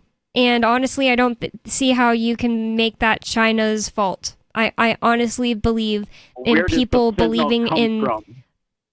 the Where dealer does that the- they bought it from voluntarily. Are people being poisoned with fentanyl? Ooh, now we're getting into a fight. Let's fight, Bonnie. Fight. Are you saying that the fentanyl's coming from China, David? Would I say that? I Because that never would say that would be highly ironic, given the history of like the opium wars and stuff. Well, yeah, you can, but we're not talking about the opium right now. We're just talking about fentanyl. And yeah, Well, so the fentanyl's same thing just with- opium. Wait a minute, I was talking. Super and then concentrated. I'll shut up and you can talk again. So let's go to your example, the opium wars. So what you're going to say, and then you can just tell me if I'm correct, and you can say it yourself instead of me putting words in your mouth. Is that the British tried to break down China by getting their people addicted to opium? So take the floor. I don't know that their goal was to break down the social structure by using drugs. I do know that they were making a whole bunch of money selling it, and that they wanted that to continue. And China said no, thank you, and they said, "Well, we have bigger guns." Okay, so let's put that then in reverse then. So the Britain was doing the thing, and China was suffering from the thing, and then China said, we don't want to suffer from the thing anymore, and that was all. And they killed okay? a whole bunch of their people. What? They killed a whole bunch of their people over it. They killed anybody suspected of being a drug addict, and they made extreme there crazy you go, laws, okay. like exactly what I was saying earlier, that they're really bad to their people internally. Well, so there's a good one. So they're bad to their people internally, but they wouldn't be bad to people externally? Who is saying that? Who are you talking I'm to? asking. It's a question. Are we fighting, Bonnie? One thing that I said is that they don't go around starting wars all over the planet, and the United States government is objectively worse to me than the Chinese government is. And if your only thing you can point to is this idea that they are doing the factories in Canada and Mexico in order to get fentanyl into the United States, well, good thing for me, I don't do heroin or anything like that would like result in me taking fentanyl and dying. So looks like your point fails. Yeah, I don't trust the Chinese government, and I also don't trust the American government, but I am able to verify that the U.S. government has an interest in and facilitates fentanyl and other potentially dangerous items making it into the U.S. black markets. I'm with Stu on this. I tend to think that the United States government is more dangerous to me because I've had friends who have been raided by the police and raided by U.S. government officials over crimes of selling Bitcoin. And so to me, it's like, well, I could care less about the Chinese government. Yeah, they're evil, but so are all governments. And never did I say that I trust the Chinese government or like them or something. Yes, you did. No, I didn't. You absolutely did, Bonnie. I'm pretty sure that didn't happen. Is there anything else on your mind? Yeah, lots of stuff. I was trying to get you to fight more. But so I don't agree with the end result because we kind of made some non sequiturs. They weren't quite. There were some gaps there. So I made an original point about China. The whole point was back to China. China good, China bad. And so you guys, to clarify, so you guys think that China is not necessarily bad. They're safe to be around. It depends on what, outside. What? It depends on what you're defining as China. Their government, or like the people, or the geographical landmass. The other thing is you wait. You know we didn't say that. No, I'm not going to wait because you started off saying something that none of us said. No, I'm not going to talk to you anymore. You started off saying you guys said China's safe to be around. Like no one said that. Anyone said that. Like I love Lily Tang Williams' speeches in Liberty Forum, Pork Fest, stuff like that, where she talks about how her life was so awful in Mao's China. And I don't think they've gotten much better. I also dislike how they, even before that, made all of their own people stop believing in Taoism and Confucianism and just like Tiananmen Square. I don't like them. They're still communists and they do all kinds of bad things, especially to their own people. but somebody was trying to make me feel like I should be more afraid. Oh yeah, it was Dave Ridley. I should be more afraid of China making a AI that becomes sentient than Elon Musk. Like, oh, I have so much in common with Elon Musk. He'll make an AI that is exactly what I want. All the specs that I would want an AI to, be programmed with. Not those China people. Like, no, like I'm just not going to agree to that. It's silly. Yeah, it's always the other. It's they do it, they do it locally too, where nobody on the left was going to take the vaccine because it was Trump's jab, and then as soon as like it was Biden's shot and he was cool with it, then it was totally cool, and everybody better take it or else. I was thinking of that today because the first time I think that I ever called into Free Talk Live, I told Ian and Ari, I was like, so I thought of a great idea and actually worked. I told my friends, I was like, I'm not going to take the Trump vaccine. And they were all like, yeah, me either. And I know those people actually got vaccinated just like a year later. Yeah. It's actually kind of hilarious, but sad. Well, one thing about millennials and Gen Z that everybody knows and is always being reported on is that they're constantly in a state of worry. And I don't blame people for being in a state of worry with the way that the world is. I mean, I blame them to the extent that like your own emotions are under your control more than you think they are, and buying into this idea that you have anxiety. Oh, sorry, it's just a thing I have, and I have to live with it forever, and there's nothing that can be done about it. Oh, it's my chemicals in my brain. You can literally mess with the chemicals in your brain. Like, you really nobody can. is stopping you. Yep. But I also don't blame them that there is a propensity to get worried with the way that the world is. Tons of bad things going on. An AI could become a singleton and start doing whatever it wants to your world. The government's going around spraying metal in the air and making it rain and be cloudy and ruining your life. The government literally shut down everybody's lives in my 20s. Like, I don't really blame them for being in a state of worry, but this from the New York Post says majority of Gen Z and millennials are in a constant state of worry, with 10% scheduling daily worry time. Scheduling daily worry time. Huh. That's what a survey said. Like, I'm going to sit down for 15 minutes between, 1 and 1:15 to worry about things. That's an insane idea. One thing Ian has always told me is that worrying doesn't help, and it's objectively true. Worrying can't help, and it can only potentially hurt. Yeah, if you got to worry, it just means there's something you need to do.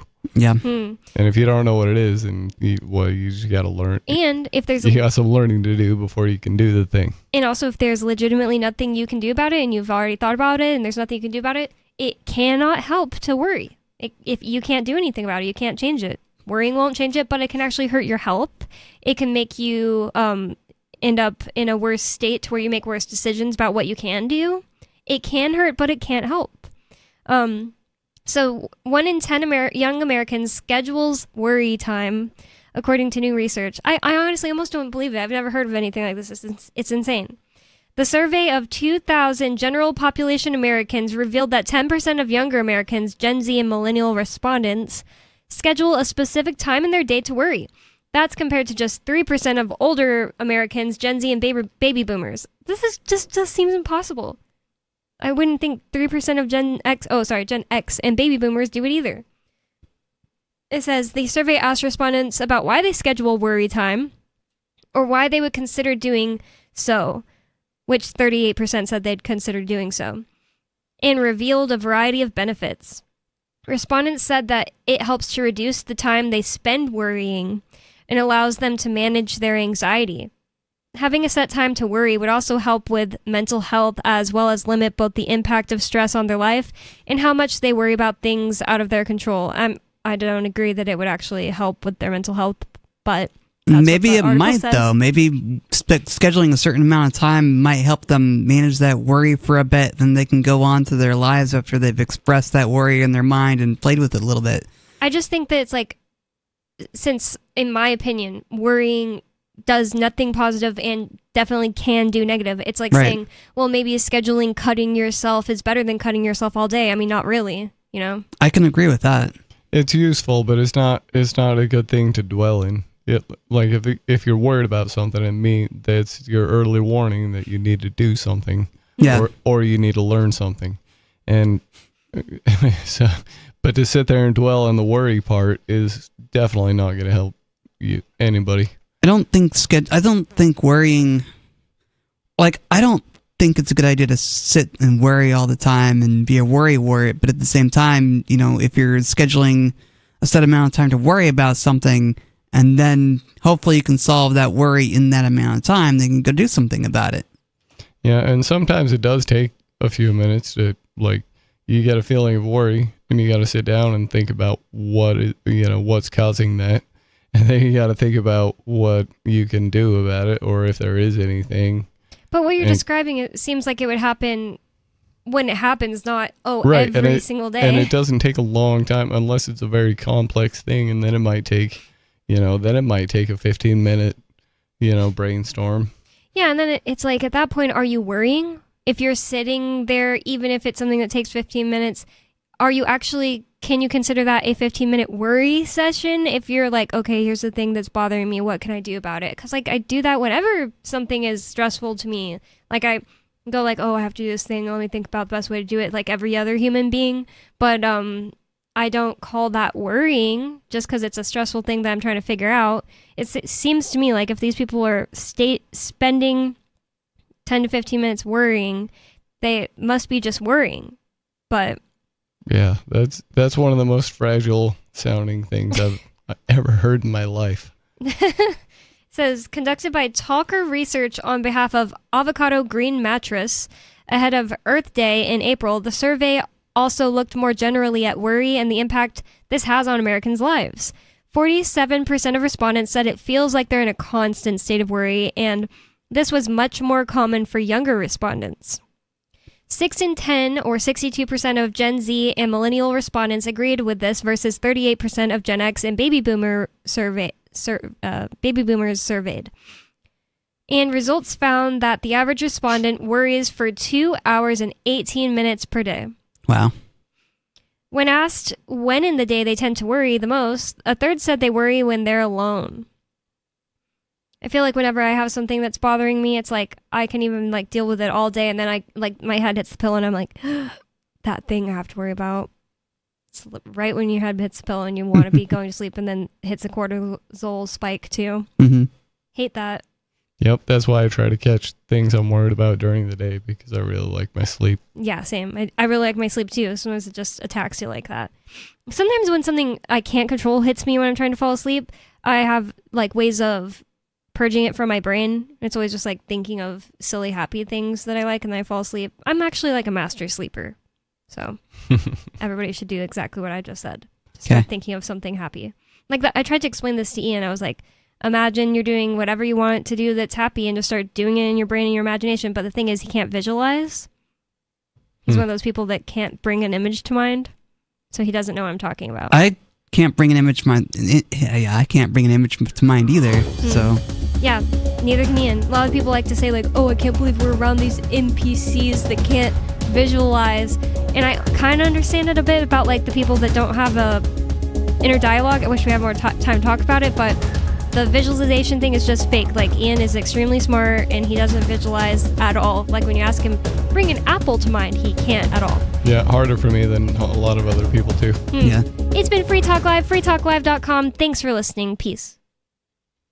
We have some good news. The indictments against Ross Ulbricht in the District of Maryland were dismissed with prejudice, meaning they can never be refiled. This is especially good because those indictments contain the only charge ever made that Ross engaged in murder for hire. This was a serious allegation that Ross Ulbricht denies. It was never prosecuted or ruled on by a jury, but was trumpeted by the federal government and the media as if it were proven fact. The Maryland court held these indictments for almost 5 years, poisoning Ross's case and leaving him under a cloud of unproven allegations.